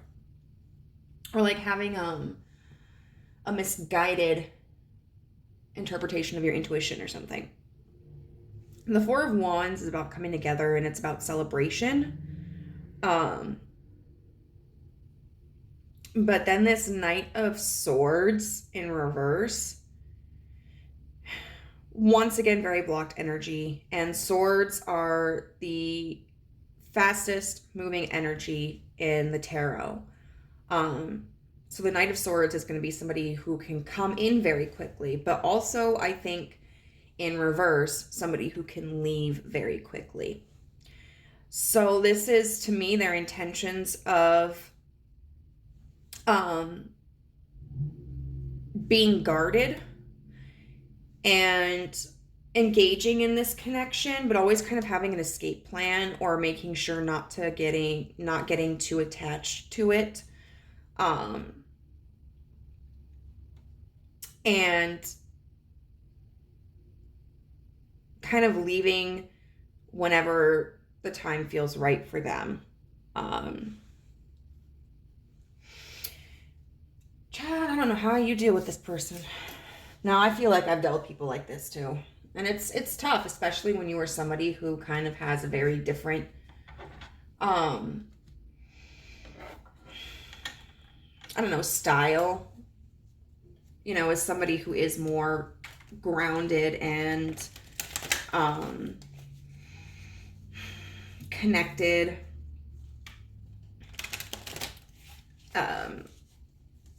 And feeling very attached to someone who is like the exact opposite, and it just being, I don't know, it's very frustrating how they can just come and go.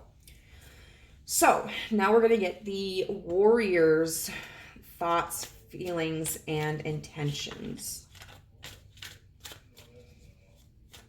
Warrior's thoughts.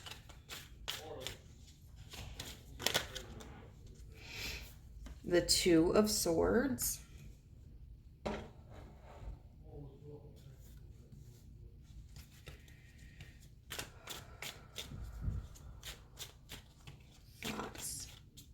What are the warrior's thoughts about this connection?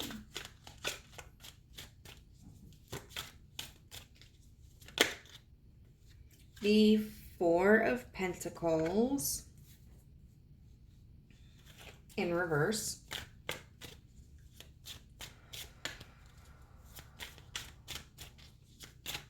Thoughts regarding this connection.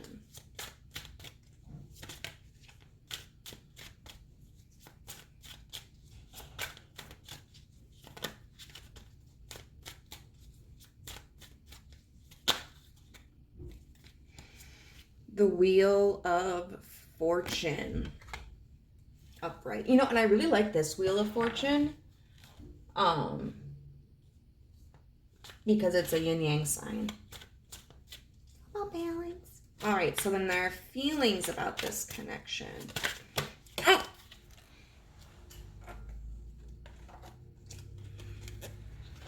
I'll just take it like this. The Moon reversed. The Page of Wands, and the Magician.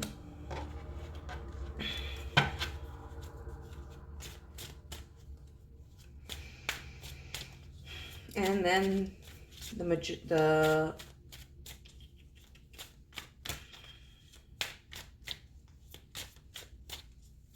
warrior's intentions towards this connection.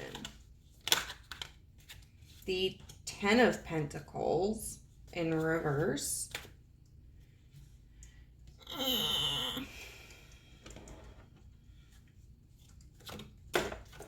Fine.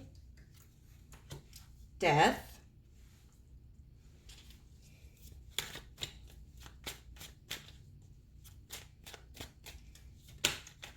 And then the Hanged Man in reverse. Oh, my Lanta. Let's just move this.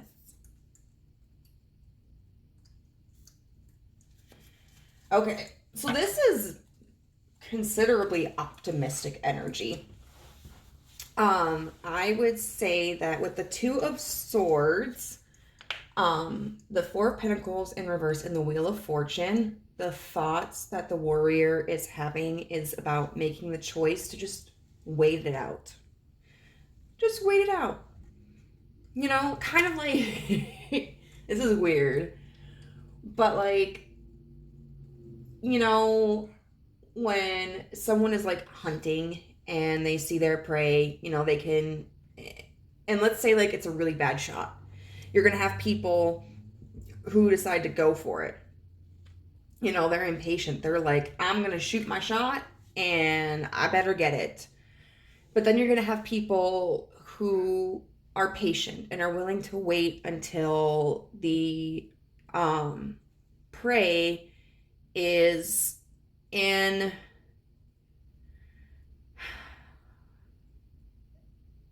a like better visibility or a better angle or whatever it's going to take to be a more sure shot.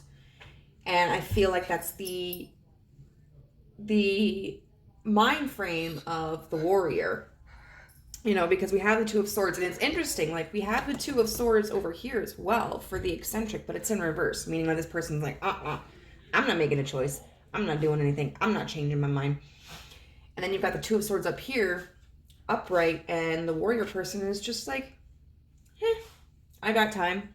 The Four of Pentacles in reverse is talking about somebody who has been, like, stingy. They've been hoarding their resources. They're not willing to share them, and they're not really accepting any resources from somebody else. But in reverse, it's coming out of that energy.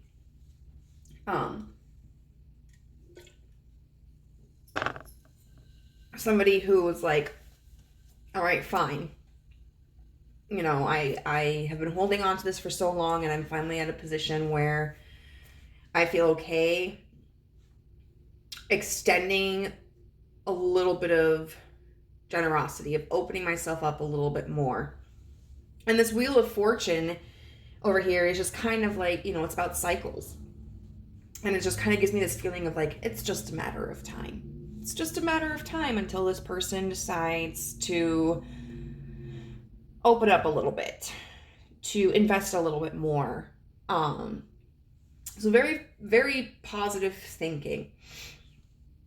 As for feelings, we've got the Moon in reverse with the Page of Wands upright and the Magician. So the Moon in reverse can be about, like, what's been hidden coming to light. And the erasure of illusions. This always makes me think, too, of, like, Sailor Moon. Like, this looks like Sailor Jupiter to me. I mean, like, you do, like, the shing. I don't have pretty colored nails right now, but, whatevs. Also, random, there's a channel of this woman. I don't remember the name because I just started watching her, but she uncovers, like, lost technology or whatever, and she recovered the pilot episode of the American version of Sailor Moon, which was like a hybrid of animation and live action, and was pretty terrible. But she has the whole thing available for the first time since it was accidentally released. It's very, very interesting. But anyway, the Page of Wands. Wands are all about creativity and about passion. And pages tend to be like immature energy, but not necessarily immature in a bad way. It's just immaturity in the sense of not having an experience. So inexperienced, yeah, inexperienced but hopeful, and ready to move towards their passion or their interest or their goals. And with this Magician card, Magician is all about change. Magician is about alchemizing, about having the power to manipulate the surroundings. And so the feeling of this is this feeling of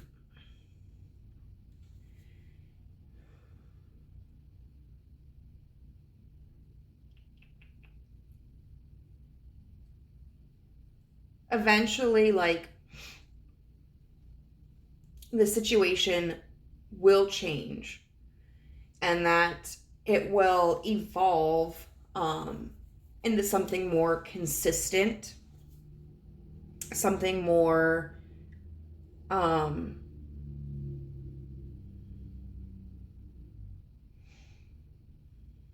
satisfying? I don't know.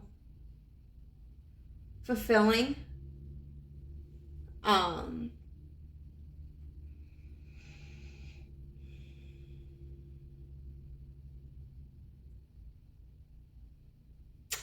And potentially, just this,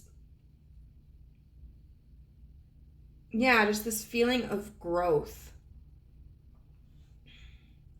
And then as far as intentions, we have the Ten of Pentacles in reverse, Death, and the Hanged Man. And so I feel that what your intentions are regarding this connection with the Ten of Pentacles in reverse, I feel what that means is like you're not necessarily going to carry this connection anymore. Maybe you have been really the foundation for this connection. You've been the one putting in energy and effort and defining it. But you may feel that at this point it's time for you to step back and allow the eccentric to contribute. And I feel that you're doing this potentially with the idea that this is going to, with the Death card, incite a change in the relationship. Maybe once again, this is a runner-chaser dynamic, and in those types of dynamics, a lot of times we do see that when the chaser stops chasing, the runner is like, what the hell, man? And then turns around and begins to chase the runner, the chaser, the original chaser. And I think that's because you expect that this will, with the Hanged Man in reverse, like, look at this. Okay, this makes me think of the Sailor Moon pose. With the Hanged Man in reverse, it feels like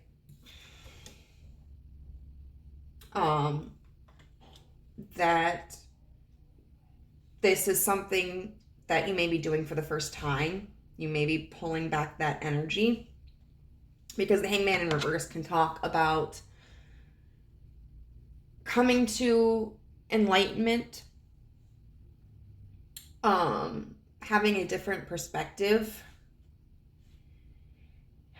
And it can talk about too, like, you know, feeling that removing that stability that you have created in this relationship will pull the eccentric into a different perspective.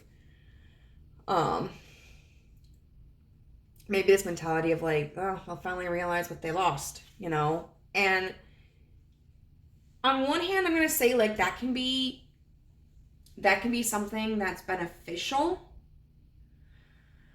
Certainly if we feel that we are extending ourselves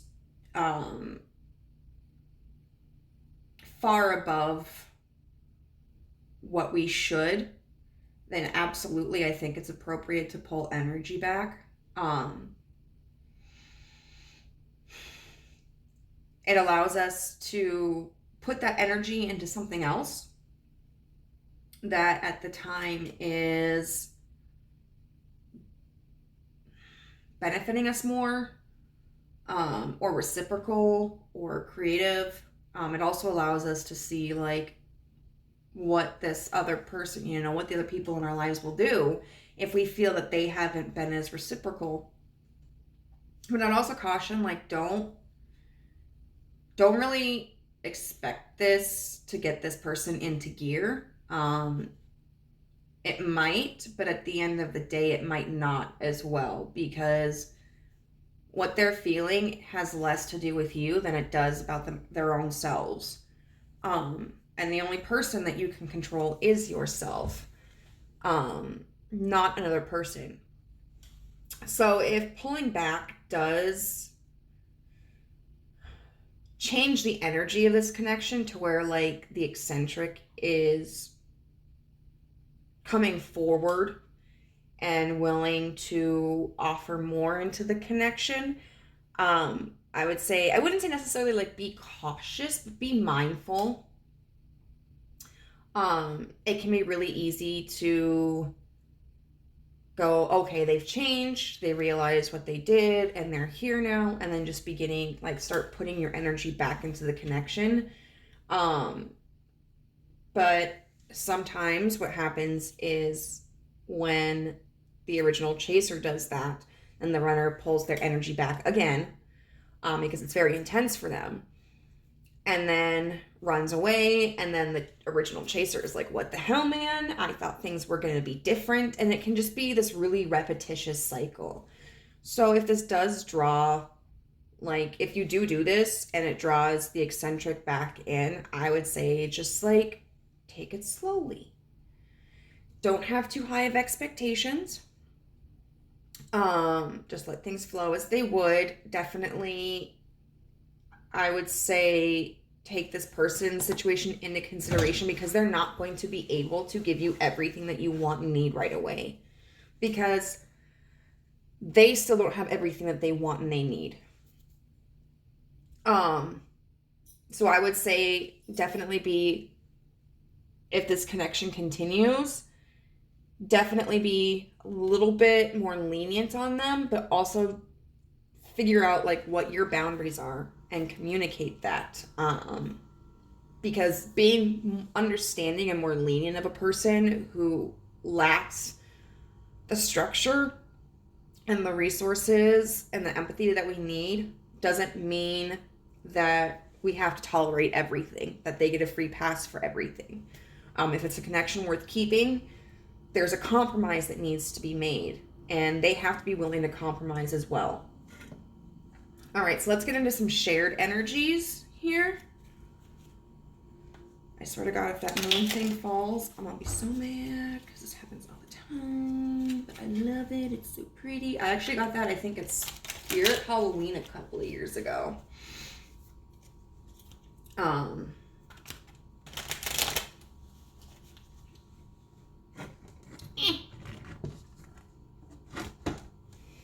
All right, so what's the shared energy for the eccentric and warrior for their thoughts? Shared energy for their thoughts. Which will be very interesting because I feel like, you know, you both have very different energies. So it'll be interesting to see like what is the same between you two. So the Three of Cups. The Three of Cups upright. That is really good. And their shared feelings about the connection.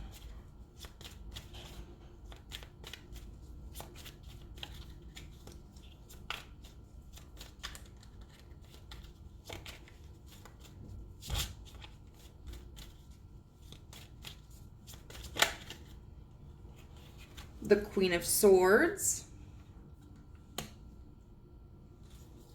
That's kind of interesting because cups tend to be about emotions, but it's in the thoughts position. And then swords tends to be about the mind, thoughts, rationale, communication, and that's in the emotions. It's in the feelings. Okay. And then their intentions, their shared intentions.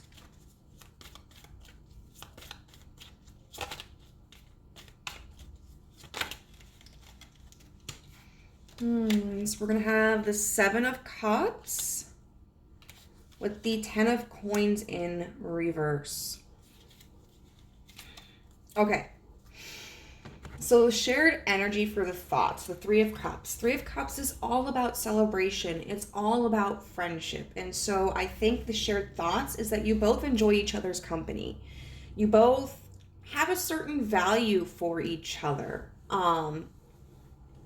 And you want to have this positive, carefree dynamic with each other. So I just think that's really, really beautiful because, you know, especially when we're reading about the eccentric, it can seem like this person is very standoffish, and egocentric, but they do have a level of value for you. They do enjoy your friendship.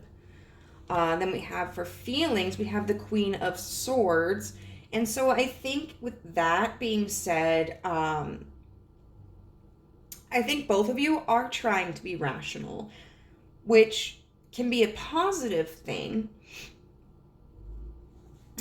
We certainly don't want to be overruled by our emotions, but it's also important for us to acknowledge our emotions. And I feel like with the Queen of Swords, there's too much focus on being logical. There's too much being in the head. And kind of minimizing what the feelings and emotions are here in this connection. And then as far as the intentions, the shared intentions go, I think you both are keeping your options open. The Seven of Cups is all about, like, it can be about daydreaming, but it is about options, having a wide variety of options ahead of you, a wide range of possibilities. And then the Ten of Coins in reverse is a lack of stability. So I feel like your intentions are both just kind of like understanding that if this connection doesn't work out, that there are other opportunities, and kind of not putting all your eggs in one basket, which I think is very healthy, all things considered. So now we're going to look into some advice.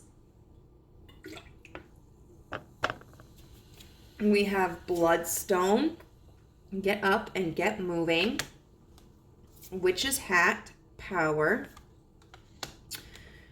New Moon in Aquarius, Open Up to Change, and then last quarter moon in Sagittarius, Practice Gratitude.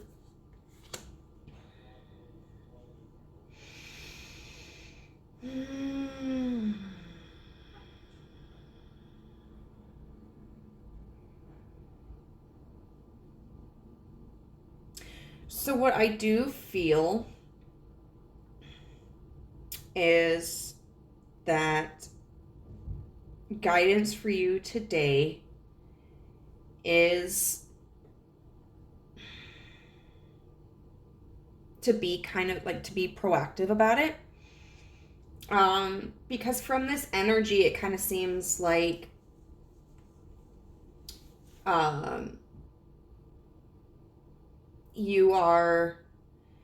your plan of action is more so to pull back with this confidence that it's going to drive this other person into action. And if that's something that feels right for you, absolutely do it. I know that I am currently in a situation where, like, I have to kind of pull back, but I feel like it's not so much about continuing to invest your energy into this person, but it's more so like, be proactive about communicating with them that, like, hey, this is what I'm looking for. This is what I feel for you. I need to know where you stand. I'm interested in maintaining this connection. Is there a way that we can compromise? But this is what I will not tolerate. You know, and being willing to listen to them, but also, like, standing your ground. Because I feel like with this energy, if you haven't effectively communicated these things to them before, I feel like you're just kind of waiting for this opportunity. Like, hey, I'll pull back and see what's going to happen. And if they come forward, that's when I'll tell them, like, my boundaries. But I feel like the universe is really expressing to you right now, like, you should do that ahead of time. You should try to communicate with them and see if there's a resolution that can satisfy both of you, at least to some level. And that, I think, is really going to help you understand, like, where you stand in this connection. And because, you know, if this person, you know, is receptive to you and they're going like, okay, yeah, so I can't do something serious right now, but you know what? you're right. I really would like to be friends. So maybe we can hang out sometimes. And I understand that, like, if we have plans, I need to commit to those plans. Or if there's something that comes up, I need to communicate with you and try to come to a resolution. Like, is this something that we just skip doing, or do we, like, reschedule? I just need you to also understand that I have things that I have to work on and I'm just not ready to be serious. And sometimes things do come up in my life. Okay, that's a situation where you understand, like, you're being respected, you're being valued. And so you can feel confident that, okay, there may continue to be some bumps in this connection right now, but I have been heard and I'm being shown that I am taken into consideration and that I am valued and that I am prioritized in this person's life. But if this person is just kind of shutting you out and is like, yeah, sure, or, this is just who I am, and you kind of get this gut feeling like they're not listening to me, they're not hearing me, it's kind of their way or the highway, or they seem like really flaky or tuned out, then you understand, like, okay, this person is not valuing me. They are not making me a priority. They are not communicating with me. And so that can be really the time for you to go, okay, I'm going to pull back. Maybe this person will come around when they're ready. Maybe they won't.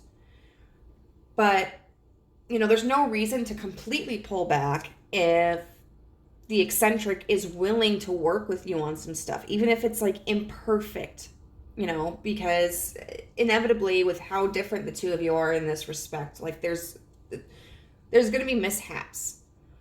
But it's all about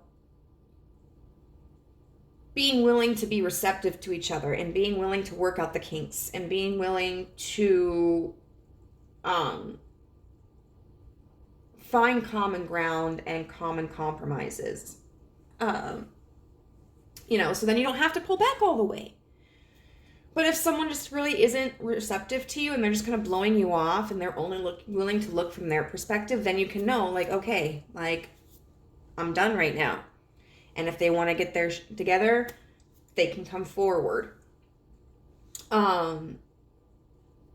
With this new moon in Aquarius, opening up to change, that is definitely, that's advice that not only should you be willing to, like, not only should you open up to change, that the change of the relationship, like, this might not go in the direction that you want it to go, and you may find that you have to disconnect from this person, but I think it's also calling for you to be open to change within yourself,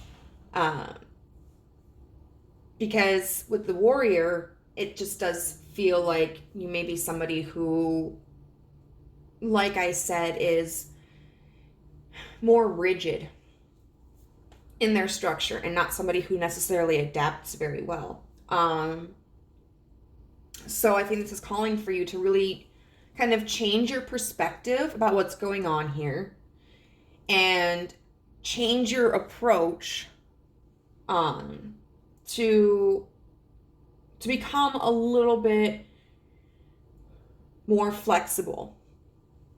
And then practice gratitude is really important, because sometimes when we are experiencing a dynamic like this and we aren't receiving the energy that we want, that we feel we deserve, or we feel like, it is called for, it can be very easy to enter into a lack mindset.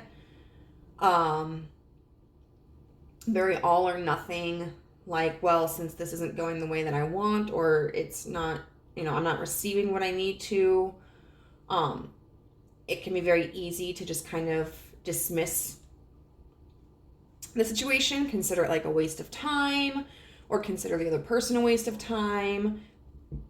But really there are opportunities to learn in every situation. And even if somebody is not at a point in their lives where they can offer you everything that you need, that doesn't mean that the connection isn't worth it. I've been in a situation where there's someone that I have really strong feelings for, and he returns those feelings for me, but he's not at a point in his life where he's open to anything. And in the past, I would get in my head about it and get really upset and take it very personally. But that's been part of my healing journey. I'm looking at my triggers to figure out, like, where are my traumas? Why do they exist? How do I heal them? And one thing I realized was, well, I'm delegitimizing the value of my connection with this person because I'm not getting what I want out of it. And is that accurate? Is there nothing else that's worth value in this connection? Or am I having an inaccurate perception of it? And can I find other values to this connection? And I found the latter. This person is someone who is very funny, very uplifting, very kind, very generous. And so I've learned to still appreciate the friendship that we have, and not focus so much on not taking that friendship further. And it's hard, it's not an easy task. Sometimes I still get frustrated or sad about it, but I'm learning to focus more on the positives of our connection, and the role that this person has played in my life than the negatives. So now we are going to be looking at this musical oracle deck, just to get a better understanding, like a little message from your person. I just love this. I love songs, and so I was really excited to get this. And it's so tiny! So what would Pile 2's person communicate to them?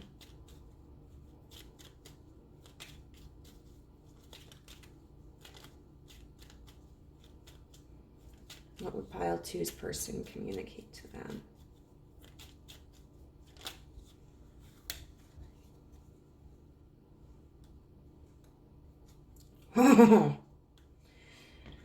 Okay.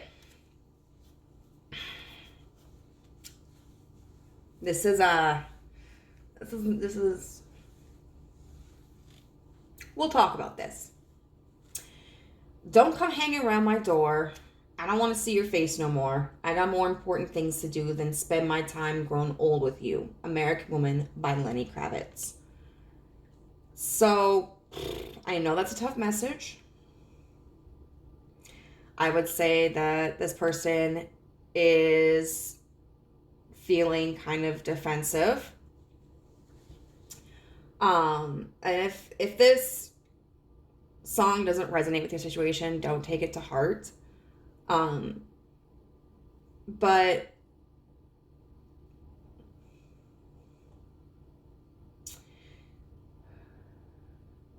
what really stands out to me is I got more important things to do than spend my time growing old with you. Which I think is just a testament to the eccentric not being grounded and not being somebody who makes plans or wants to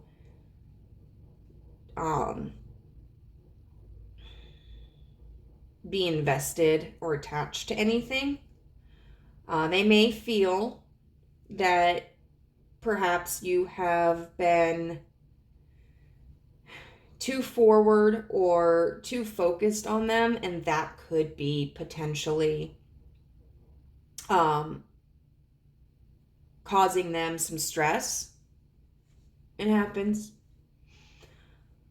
I know I've been somebody who's been too focused on someone, and then I realize, crap, I think this is making them uncomfortable. I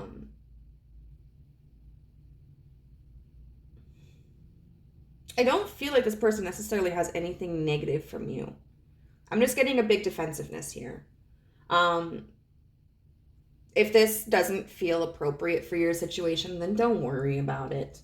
If someone has communicated that they need more space, then absolutely respect that.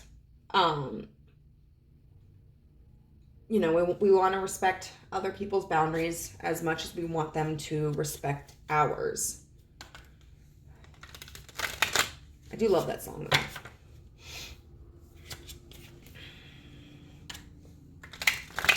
All right, so we are going to get some affirmations for you now.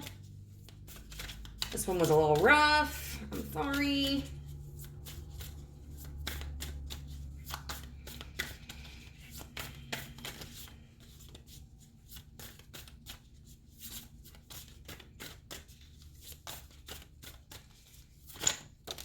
Okay.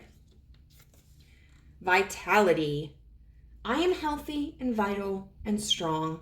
My radiant love of life fills me with healthy, vital, and strong cells. Each cell is a warrior, which is funny because we have the warrior card right here. Everyone has its own sword and shield. I dare you to try and penetrate my cellular army. Didn't think so, chump. I definitely feel like that is just encouraging you not to let the situation get you down.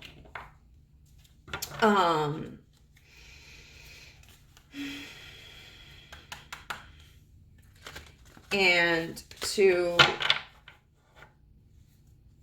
commit to like focusing on your health, whether it's your physical health or your mental health.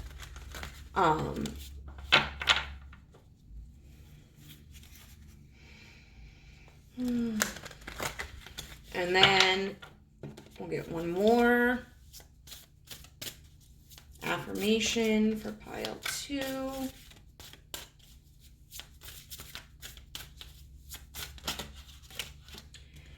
My body is a junction between the visible and invisible worlds. Stop clinging to the idea that your body is a thing.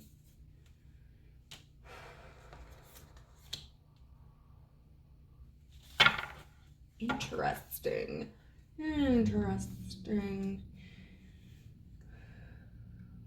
So there may be some change that you have to enact around perceptions, particularly regarding yourself and your self-worth, or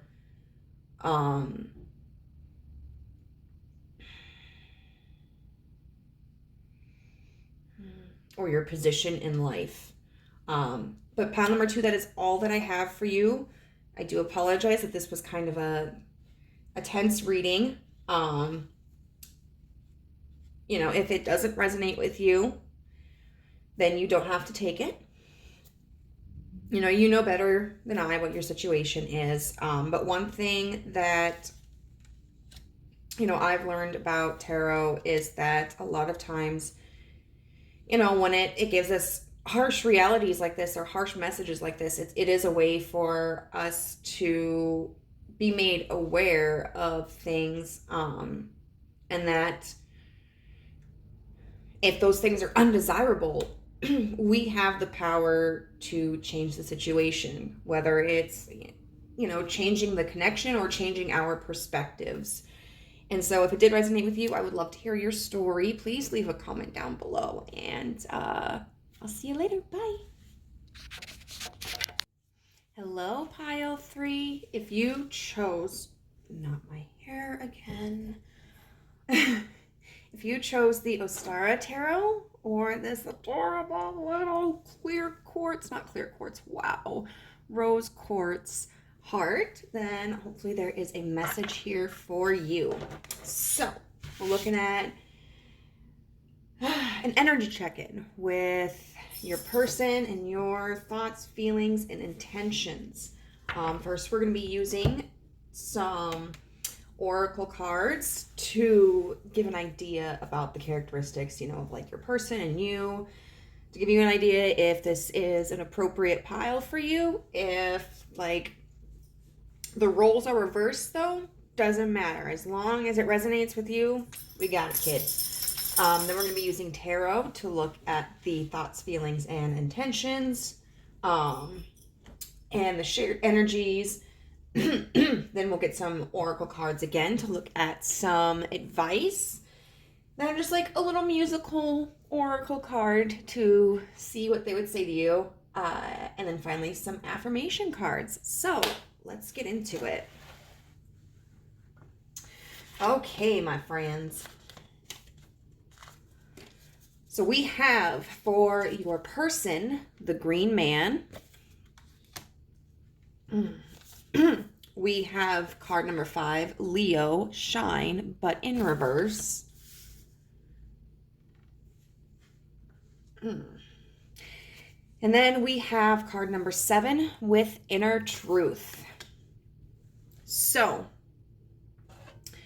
one thing that I kind of think of with this Green Man is it kind of feels like the energy of somebody who is observing from a distance, in camouflage, you know, like hiding behind the bushes.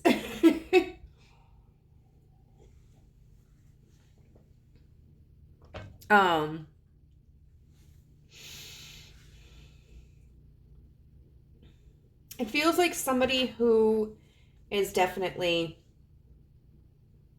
in your life, but doesn't necessarily impose themselves into your life. They may not actually like be assertive.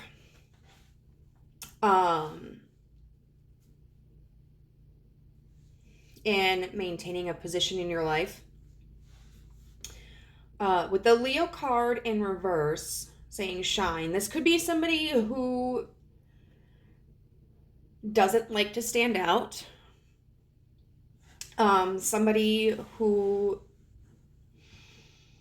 doesn't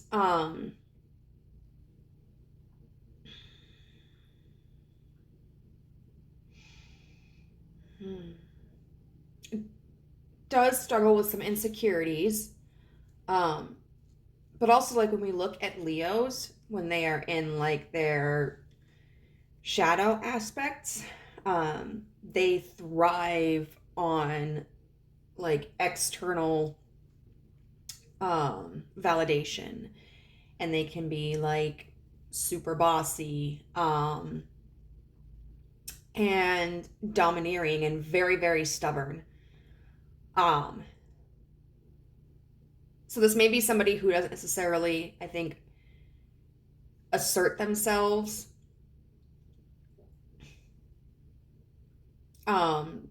trying to get necessarily attention, but I would say this is somebody who does thrive on that attention. You know, it's kind of like the if I have to fight for it, then it's not genuine kind of feeling.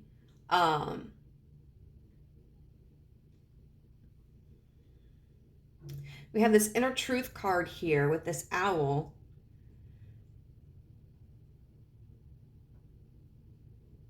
So I would say this person is very focused, like, on themselves. And owls are very wise. They are symbols of wisdom. And it can be that this person is someone that you consider kind of like a mentor, somebody who you may value their input and hold them as kind of an authority figure.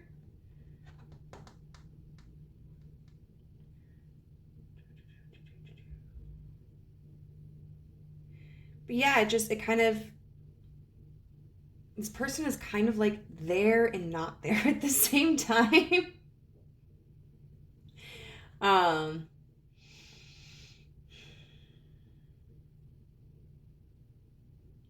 It does feel like a very masculine energy. Doesn't have to be like a male.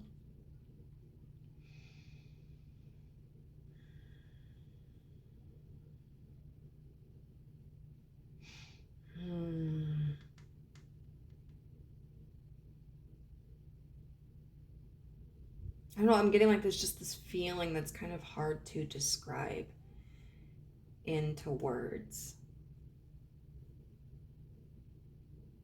I do think it's kind of interesting though with this Leo card because we've got the main here and then it's almost like a main right here.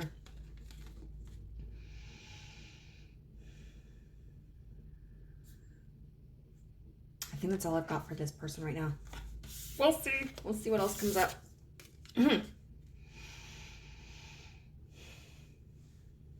Which, you know, I mean, kind of makes sense because I do feel they're a little mysterious in some ways. Mysterious. So let's get into you. And so we have the Trickster here, along with Tame and Attain, card number 28. And card number 24, Saturn with Structure in reverse. So kind of immediately with you, I am just getting the feeling of chaos. Like you are an agent of chaos.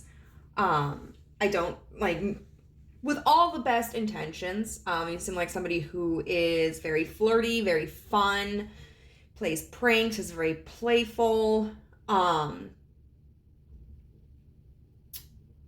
and someone who just doesn't want to take life too seriously. This isn't an 18 plus reading, but the kind of energy that I'm getting from this dynamic is like the Trickster is the brat and the Green Man is the dom. So I feel like the Trickster is a bratty sub. If you are under 18, don't worry about it.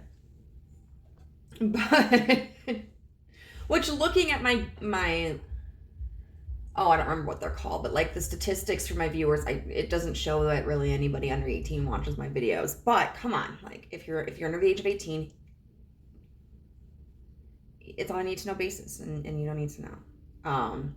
Sorry, kid, but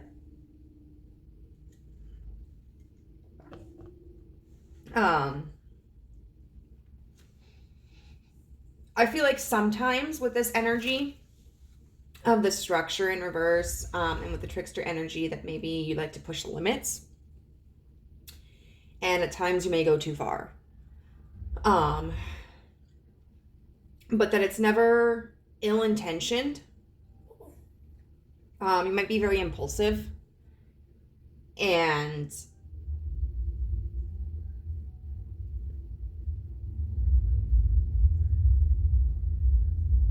I don't know what song that is, but it slaps. I like it. Oh, don't turn it off. Then we have this Tame and Attain with this horse and the bit. So a horse that is wild is going to buck. It's going to run off. It's going to be aloof. And it's a trickster. Like, okay, so this is one isn't a wild horse, but horses can be very funny. I remember one time I went on a trail ride with my father. And so I got on my horse and he got on his. But what the horse had done that my father was riding was it had like intentionally bloated its stomach so that when the trail ride leader fixed the saddle or whatever, then the horse unbloated its stomach. The saddle was too loose at that point. And so what this kind of makes me feel is that, yes, you are somebody who plays a lot of gimmicks, plays a lot of tricks, is kind of bratty, but there's almost this desire to, especially with this person, have them kind of settle you down. It's almost, it makes me think of like, come and get me, catch me if you can.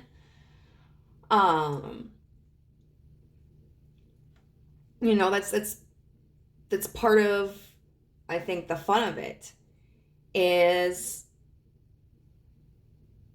trying to see or encourage this person to help you settle down a little bit, to tame you a little bit.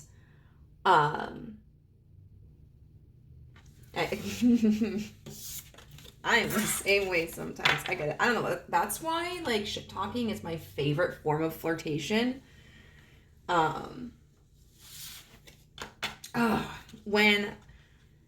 When someone flirts with me by talking smack and being cocky, I just, like, take it as a challenge. I'm like, oh, you really think you're gonna... Oh, these are not the cards we want. These are not the cards you're looking for. Pay no attention to the cards beyond my hand.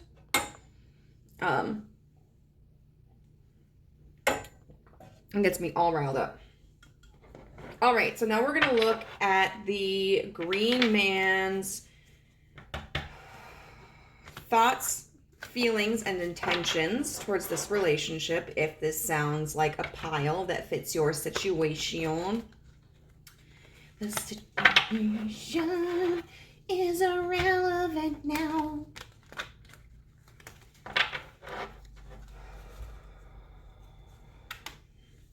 And I do think that and I'm going to continue referring to these piles as the Green Man and the Trickster, because these are considered, like, for me, the main energies of the character, of the personality, of the energy. It does really feel like the Green Man is older than the Trickster. Or at the very least, the Green Man has a higher maturity than the Trickster. So,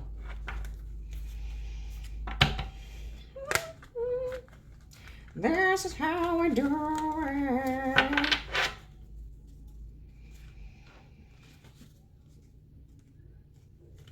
Oh my god. Hi, my name is Amber. I just learned how to use opposable thumbs. What is this person doing? Are they fixing their vehicle? Because I know sometimes they'll do that. No. That's some heavy bass though, bro. Do you really need that much bass? I don't even know if like my phone is picking up the bass while we're recording. It might not be that cool. I'm that great. I don't know. Anyway, the Green Man's thoughts about this connection.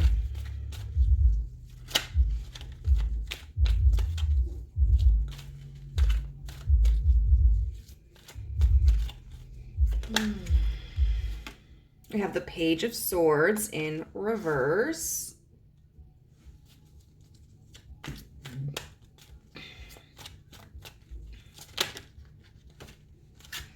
right, we're going to take them all, I guess. The High Priestess, upright. I don't know, like, this just gives me Green Man vibes as well. I don't know. I guess if you have a face that has something on it, then I just think, oh, these cards are so similar. The Nine of the Nine of Cups. Not even close, girl.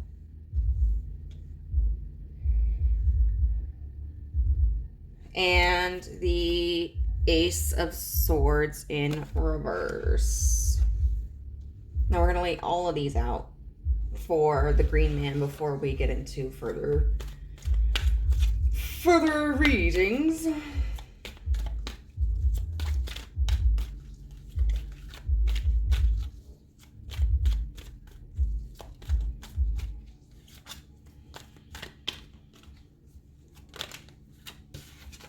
Feelings. The Ace of Pentacles.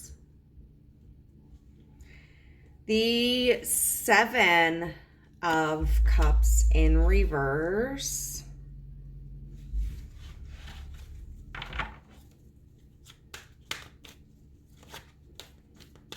I'm only supposed to be doing 3 cards for each.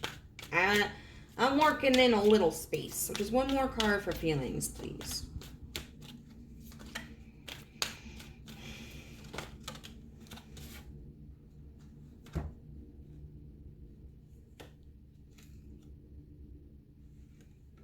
Yes. Okay. The 10 of Wands in reverse.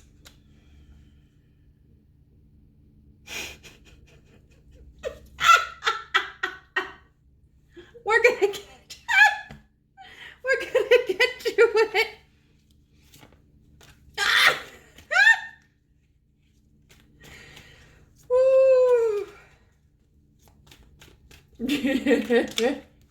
it. Their intentions. The 7 of Pentacles.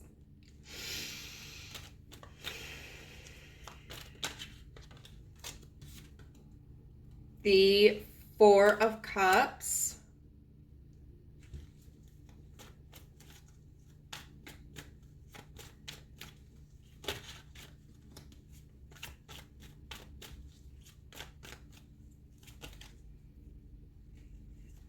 And the 8 of Swords in reverse. All right.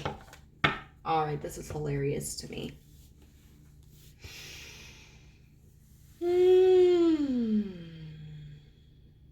So the thoughts. It's interesting that both cards of the Swords suit, which represents thoughts and communication, logic, are in reverse, because that to me signifies a kind of mental block.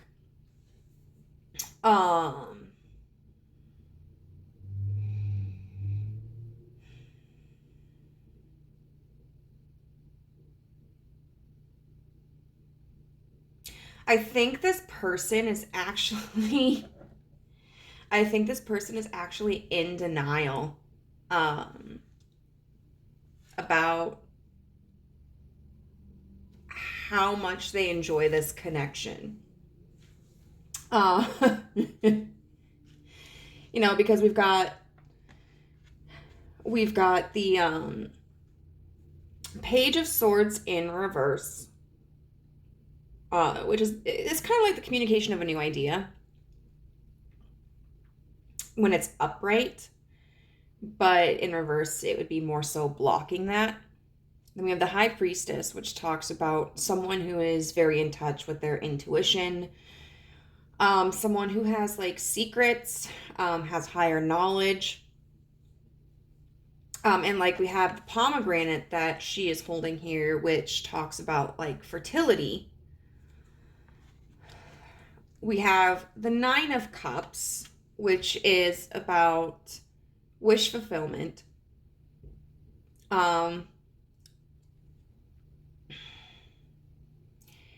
And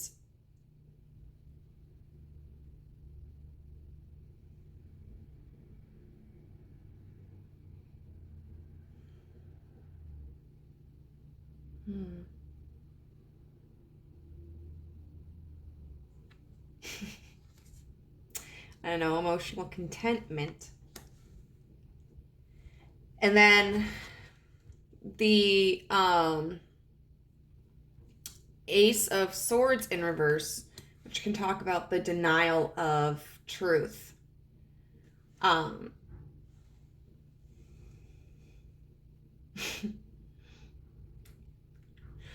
So I think this person really doesn't want to acknowledge that they find comfort in this connection, that they enjoy it. Then we have feelings. Now we have the Ace of Coins, the 7 of Cups in reverse, and the 10 of Wands in reverse. So there's this feeling of like wanting to invest, because there is this Ace of Coins, which talks about the beginning of a new, fresh investment. The Seven of Cups can either be like stuck in delusion, or sometimes it can be feeling like you don't have any other option. I'm taking that last one. And the Ten of Wands can be about like exhaustion. So to me, what it feels like is this person kind of feels like, oh, maybe I should invest into this. Like, the trickster's been putting up this fight, and I don't really have much of a fight left in me to say no to this. There we go. That's better. So it's kind of like feeling like conceding, putting in the white flag. What their intentions are, though.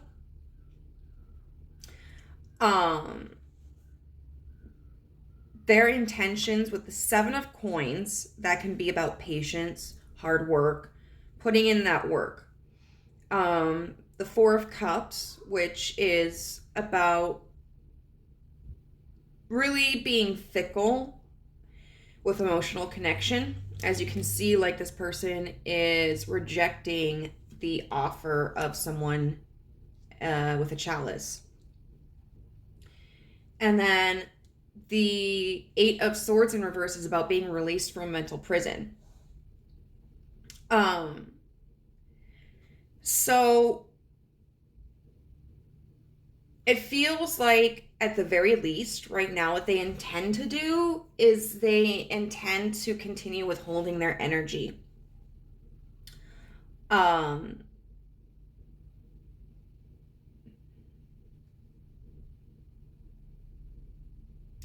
And it may be because at this point in time they don't feel in control, and so they are resistant to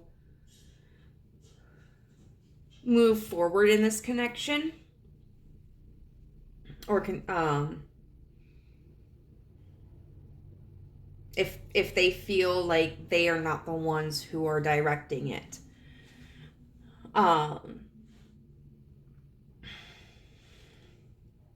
But it's kind of a cute energy, like,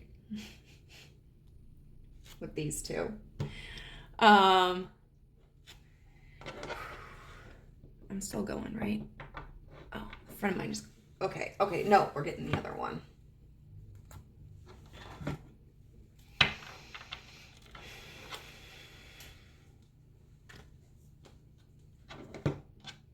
Yeah.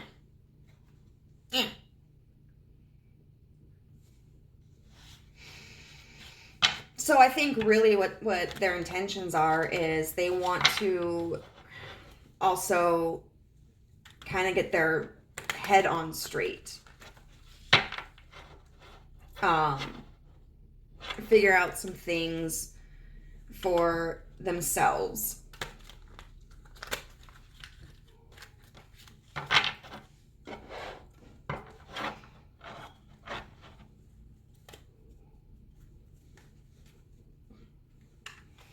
All right, so now we're going to look into your energy.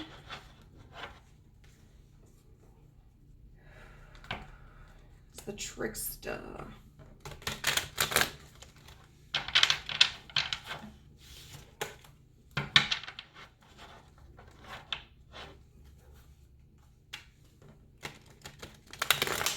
Okay. So what are the tricksters' thoughts regarding this connection?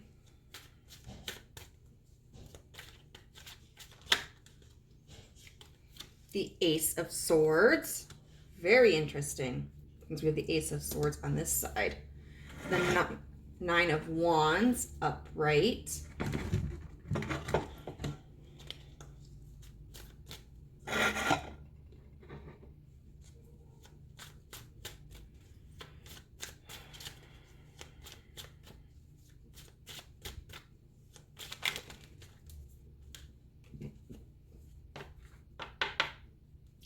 And the Four of Wands in reverse.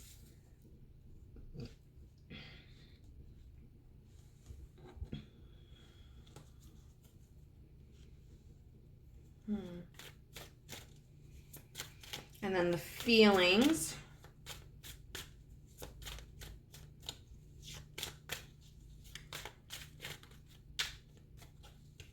Regarding this connection.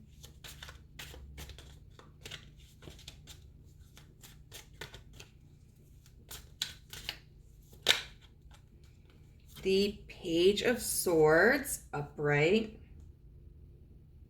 Got the Page of Swords over here in reverse.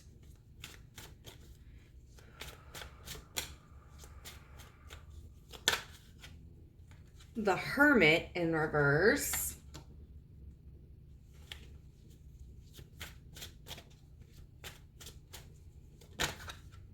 And the Queen of Cups in reverse. Okay.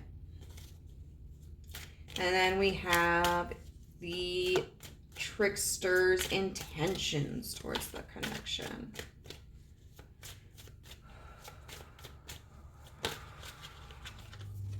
Death. Okay.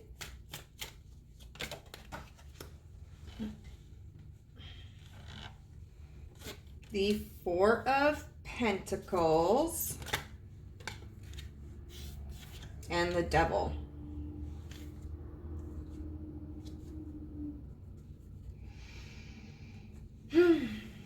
Okay. So with the Trickster's thoughts regarding the connection.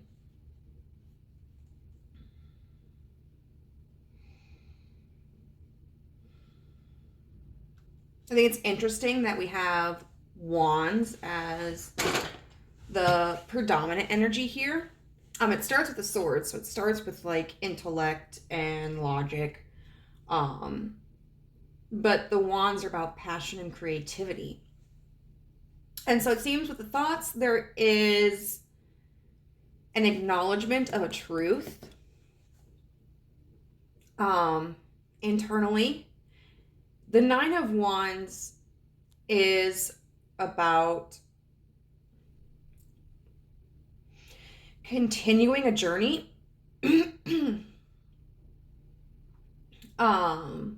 Knowing though that it's difficult. Like if you look at this character, like she is really beaten up. Like she got a whole sling on her arm and a wrap around her head. But she's determined because she wants to see the finish line. And then there's this Four of Wands in reverse. Now the Four of Wands is about union, a creative foundation, celebration. And it seems that like what the thoughts of the trickster are that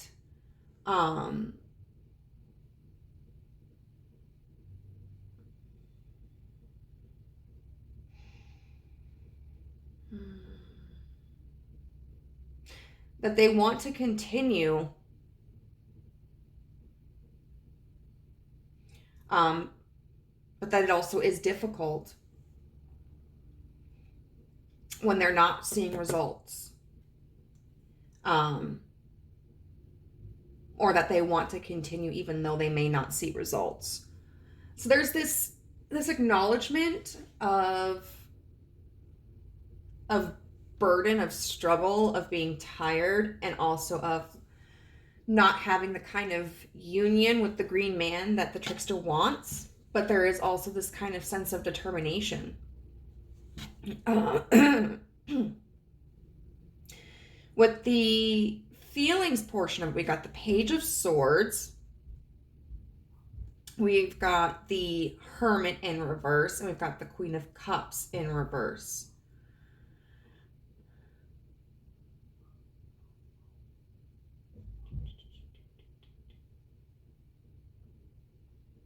So the Hermit,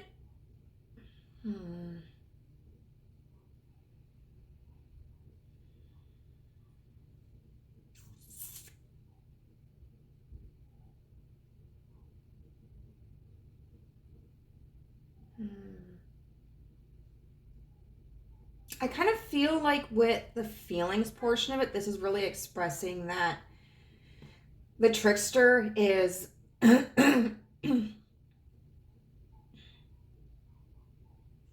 ignoring how they feel. The Hermit in reverse can be somebody who is out of touch with themselves, who has not taken the time to look inwards. And the Queen of Cups in reverse can be somebody who is emotionally ignorant, like unaware.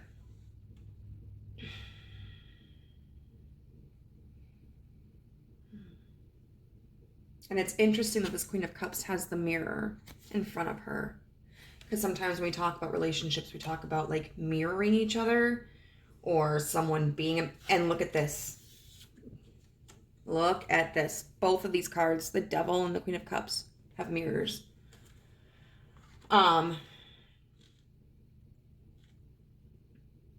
Which I think is really the universe trying to call you to do some inner reflection. But it seems like the trickster is kind of keeping this youthful optimism, and choosing to ignore their inner wisdom, choosing not to explore their emotions more, or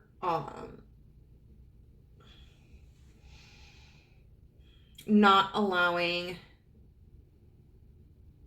how they're feeling about the situation to impact them, like very much repressing emotions.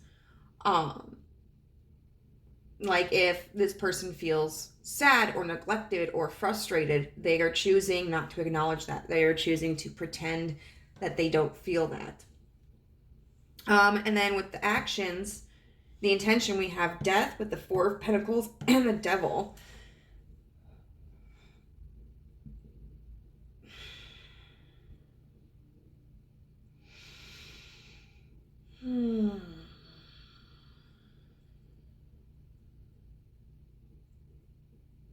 So death means change.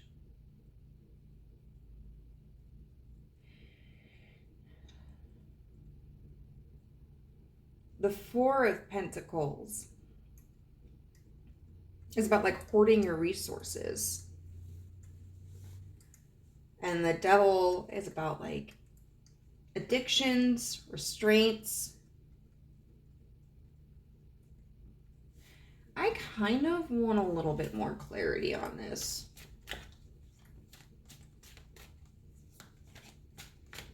What's this Four of Pentacles about?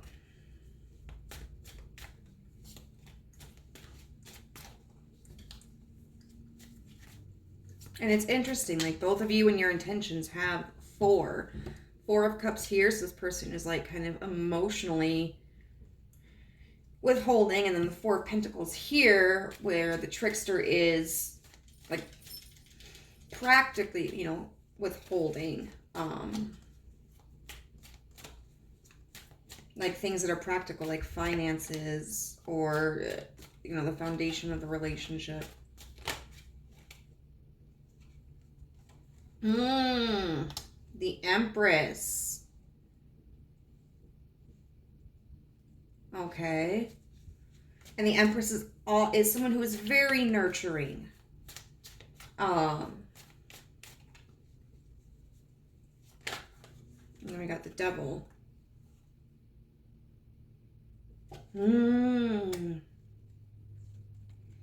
Seven of Cups in reverse.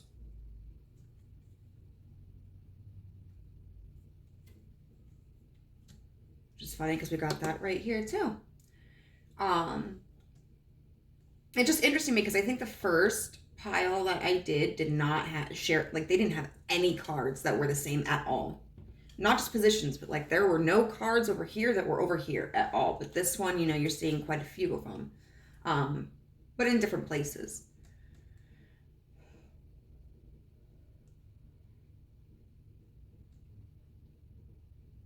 What I feel like is there is this intention to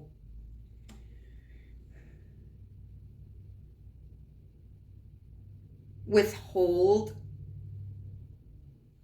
yourself.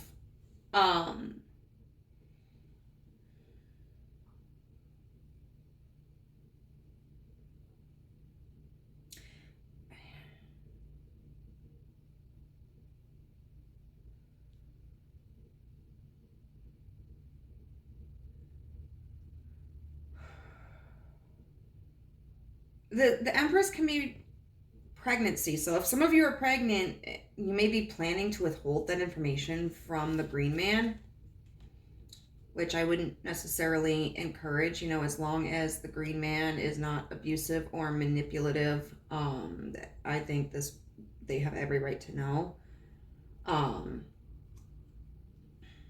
Because it doesn't feel like, if it's a pregnancy, that it's one that the trickster is considering terminating.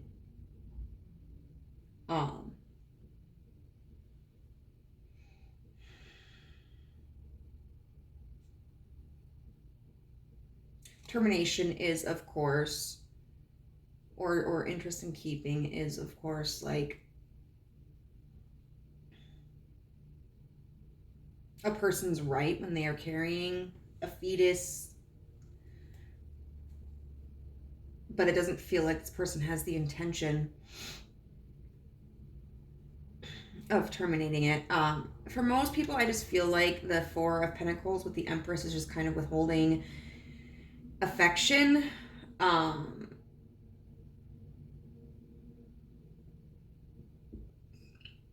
excuse me.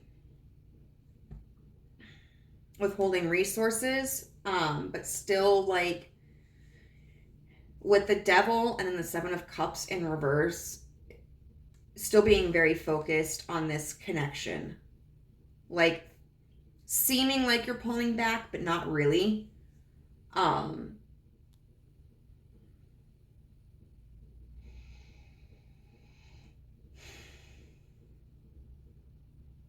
that does seem like something that would be different for the trickster, because I feel like the trickster is the person who's constantly in pursuit.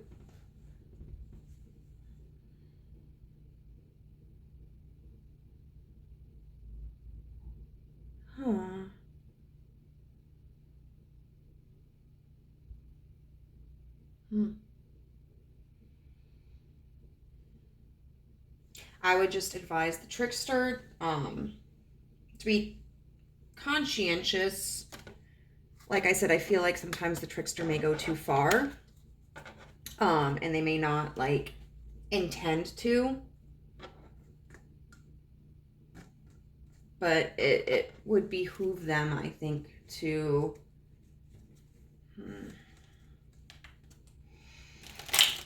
consider the implications of their actions and the motives for their actions, and how it could potentially impact their relationship with the green man.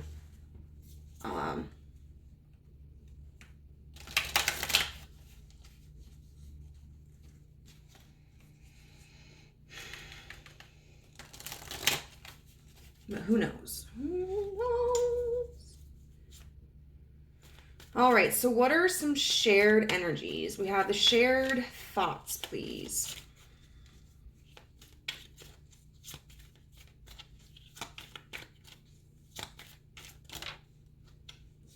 I guess I'll take both of them.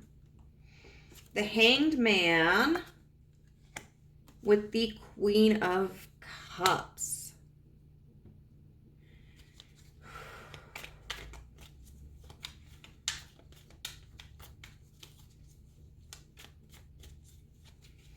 And then the shared feelings.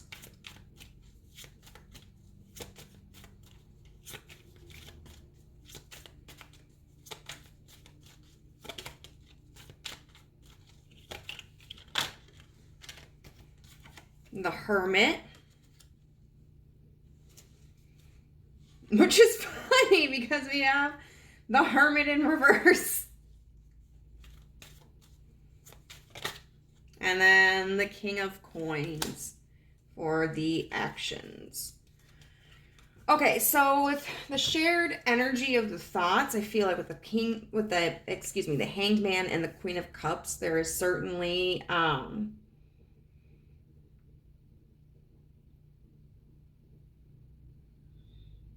focus on observing feelings from a different point of view. You know, here I feel like I said that the Green Man is resisting admitting that they enjoy this connection. And you know, they're kind of being stubborn, or that they value it as much as they do. And I feel like the trickster is starting to understand and conceptualize, even if they're not letting themselves feel it, they're starting to conceptualize like that it is tiresome a little bit. That they are, but not in the they're getting tired of it, but just more like, wow, this is a lot of work.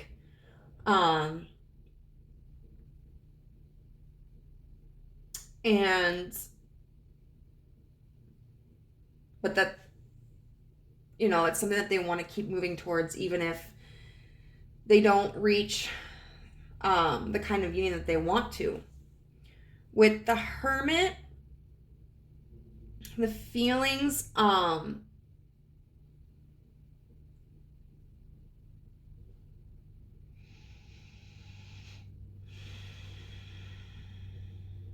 you know, the Hermit talks about going into isolation.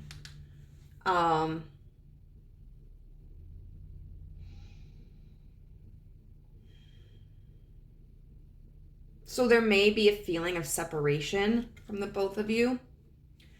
Or there may feel kind of like a certain level of disconnect. Like sometimes when you have a connection with somebody, you can feel the harmony between the two of you. And then sometimes you just have this feeling where it's like, I can't feel them, or I feel like something is off. And then with the King of Coins here, the King of Coins is somebody who is very stable, grounded, doesn't need anything from anybody, and can be very picky about what he invests in. And I feel that is very important, like with the intentions here. You both are kind of intending to, you both feel that you are grounded enough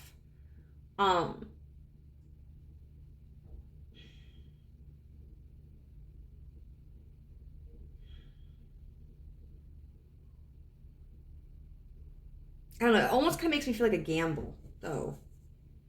You know, because we've got the Green Man here wanting to withhold emotions until they, like, get out of their head. And then you've got the Trickster here who wants to withhold, like, affection or nurturing or practical things, but still be, like, super hyper-focused on this relationship.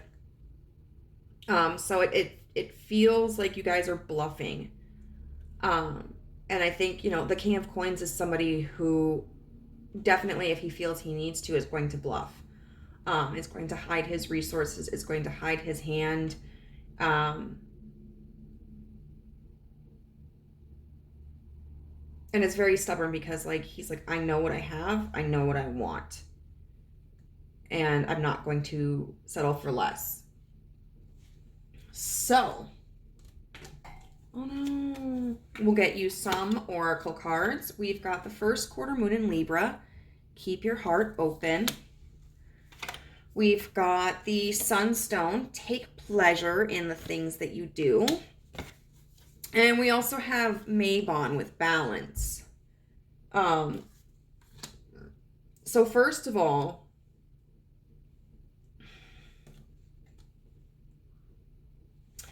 Um, we have two cards here that deal with balance because we've got Libra, which are the scales of balance, and we also have the Maybon card with balance. You know, everything that lives will die. And I think what this is definitely calling for you as the trickster, probably the trickster, is to exhibit more balance. I think that's something that you may naturally struggle with, you know, especially like with Libras. It's funny that it's kind of funny that Libras are represented by the scales. For the fact that, like, especially Libras get a lot of crap and are labeled as like big people pleasers, people who may not be authentic, people who can't commit to one partner or stay faithful in their relationships. And like in their communication style, they can come across as two-faced sometimes because like they just don't want to engage in arguments. They don't want anyone to get mad at them. So there's this perception that they'll just kind of tell people what they want to hear to keep the peace. And the thing about that is that's not even really balance. Like, you know, to be truly balanced is to be able to see another person's point of view, speak our mind, honestly if we disagree with them, be receptive to their judgment of our honesty,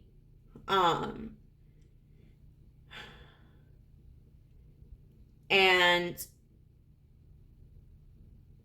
allowing ourselves the opportunity to grow and change. Like if I sit there and I say, just for a really bad example, like, you suck, I'm being honest about that, you know? And the person's like, I actually don't suck, and here's the reasons why I don't suck. And then I can therefore be like, either A, nah, that doesn't make you less sucky, you still suck. Or I can be like, you know what? You might be right. I will reconsider that I think that you suck. You know, that was really stupid, but you know, balance is about being able to be authentic and be yourself, but at the same time being open to change. And so I think the trickster really does need to work on balance. It can be that the green man may be feeling a little stressed or overwhelmed by some of the trickster's behaviors. And even in like a brat and dom dynamic, you know. For example, where that kind of relationship thrives on someone being assertive and someone being bratty, for lack of a better word, someone being rebellious. There still has to be respect within that dynamic. You know, the person who is the dom, or in this case, the green man, is still going to need the trickster to respect their boundaries and to try to be aware enough as to when, like, being persistent or being lovingly obnoxious or whatever the case may be is inappropriate, you know. And it's okay, like, sometimes it's hard to adjust when we are in a dynamic that's so different with someone who's so different from ourselves. But the important part is just being willing to listen to them. You know, if someone says like, hey, this really upset me, and this is why, like, I normally don't mind if you joke about this, but today was a really bad day for me, and I just need you to tone it down a little bit. Like, you know, the green man in that instance is not asking the trickster to just completely change who they are and their personality and their habits, but they are just asking for a little consideration of their needs. And so there was something really interesting too about the keep your heart open.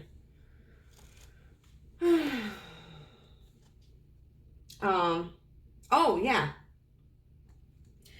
It was talking about are you too attached to someone or perhaps to your current goal? It's a wonderful thing to care deeply. However, if you start to smother the person or situation you love, you could run into trouble. Work with others as you move towards your goals, but don't become so dependent that you give away your power. So there may be an issue here with being too attached, potentially to this person or their position in your lives, in your life, multiple lives. I don't know. You might be a cat. Who am I to say? You're on the other side of the computer screen. Let's see. And this sunstone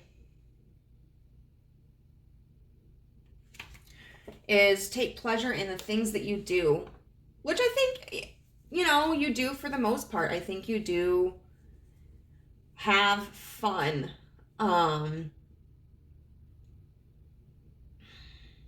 With life. It might be calling for you to find other areas of your life that you find fun and entertaining. In that, like, it may help you to detach a little bit from this dependency on the green man, and it may help this green man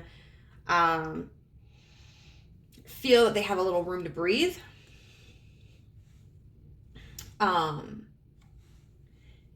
And like when we give space to a situation, which doesn't necessarily mean like cutting off contact, but just pulling back our energy a little bit. Sometimes after a while, we begin to see things just a little bit differently.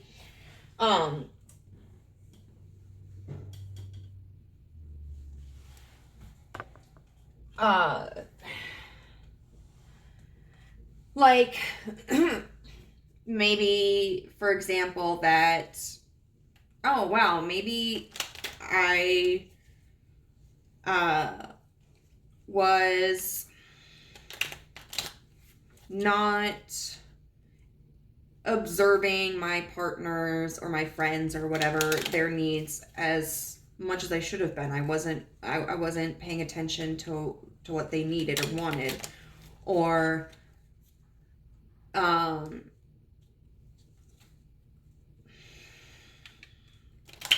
don't know, or like, hey, I'm actually feeling this way about this connection, and I think that's something that I need to communicate to the other person. Or, oh, you know what, like, I was so focused on this person, and they're great, but like, I'm finding out there are other things that I can put my energy into, as well. So definitely finding balance is your main goal here, your main key. Like, and I know it's tough, especially when you've got like a really grandiose, dramatic personality. Balance doesn't mean the same thing for everyone. And it's not achievable like at the drop of a hat. So, but I would definitely say, like, find balance within yourself, within your life, within your relationships. So we're going to get a song message from them.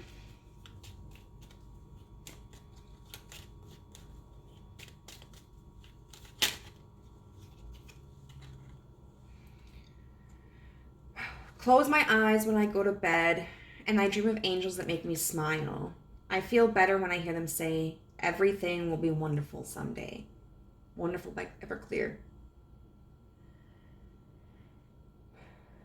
So I definitely feel this is kind of confirming that your person is under a lot of stress.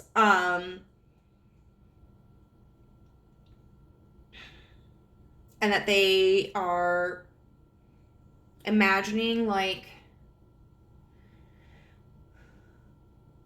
that burden being lifted and like just being really ecstatic, like, looking forward to, I can't wait when this pressure is off of me. I can't wait when this is over. I can't wait until I feel better.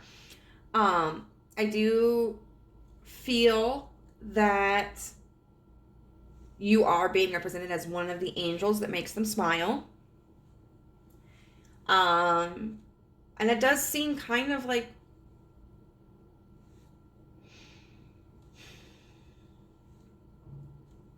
that they're just kind of imagining, in terms of this connection, a time when things are easier, when they can commit more to it or engage more with it, because it feels kind of like maybe there's something in their life that's pulling them away from you a little bit. Whether that could be like a job or, personal wounds that they have to focus on. But I do think that shows that for as stubborn an energy as they have, like, they do view this connection as positive. And finally, what we're going to do is we are going to get some affirmation cards for you.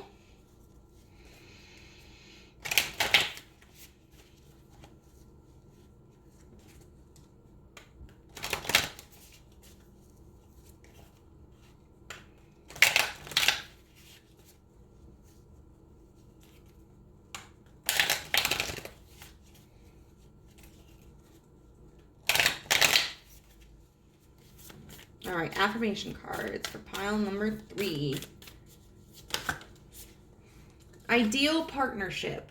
Aww. I am a rare and precious find, and my brilliance will be reflected back to me when I am paired with a true match.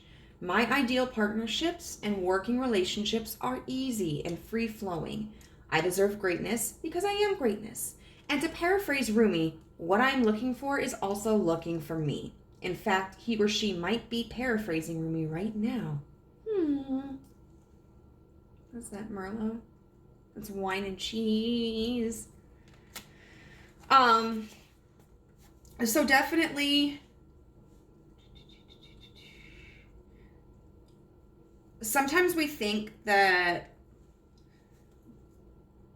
love is supposed to be difficult and that it's supposed to be hard. But in reality, it's not.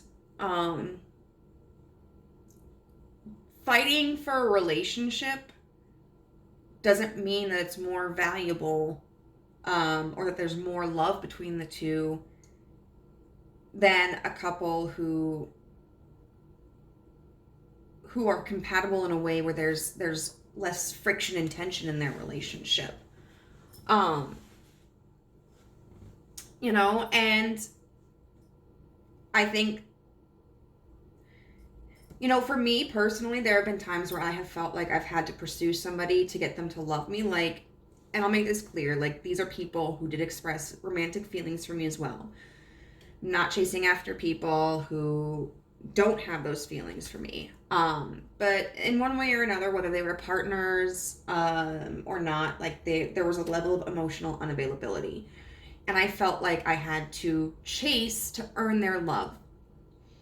Because if I earned it, that meant I was good enough. But in reality, like, there was nothing I could do to earn their love. Like, and I didn't have to earn anybody's love. I am worth loving because I am me. And all those years that I spent chasing after people who just didn't have what I needed, made I'm sure I missed opportunities that would have been beneficial and more enjoyable for me. And it also just, like, made the healing process harder.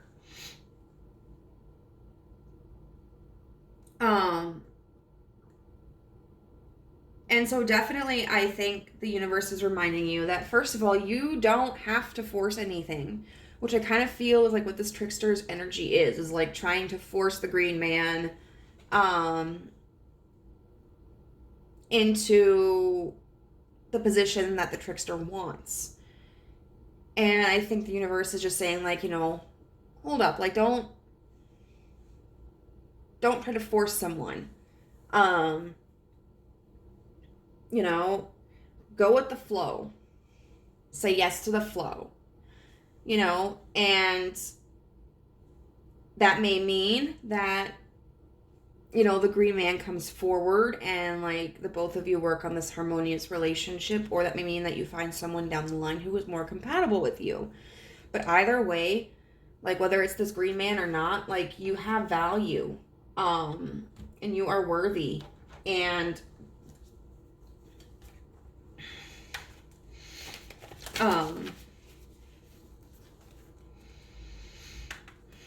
that sometimes when we stop trying to force something, what we need comes to us.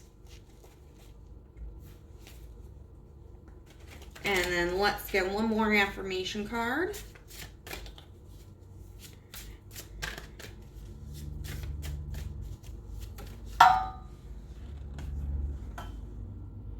The more joy you are open to receiving, the less you'll need to have any boundaries at all.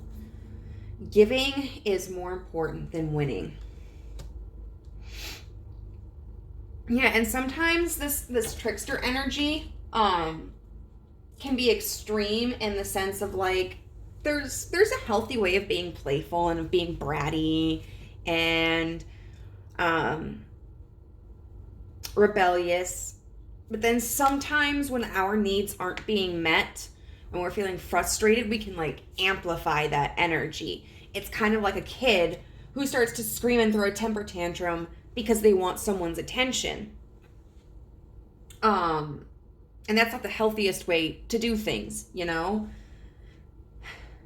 And so I would, especially with, like, the intentions down here with this death and the Four of Pentacles and the Devil, don't worry so much about winning with this person. Just have fun. Continue to enjoy it, and enjoy other things in your life, outside of this connection. So, pile number 3, I hope that resonated with you. If it did, I would love to read your story in the comments down below, and I will see you next time. Bye.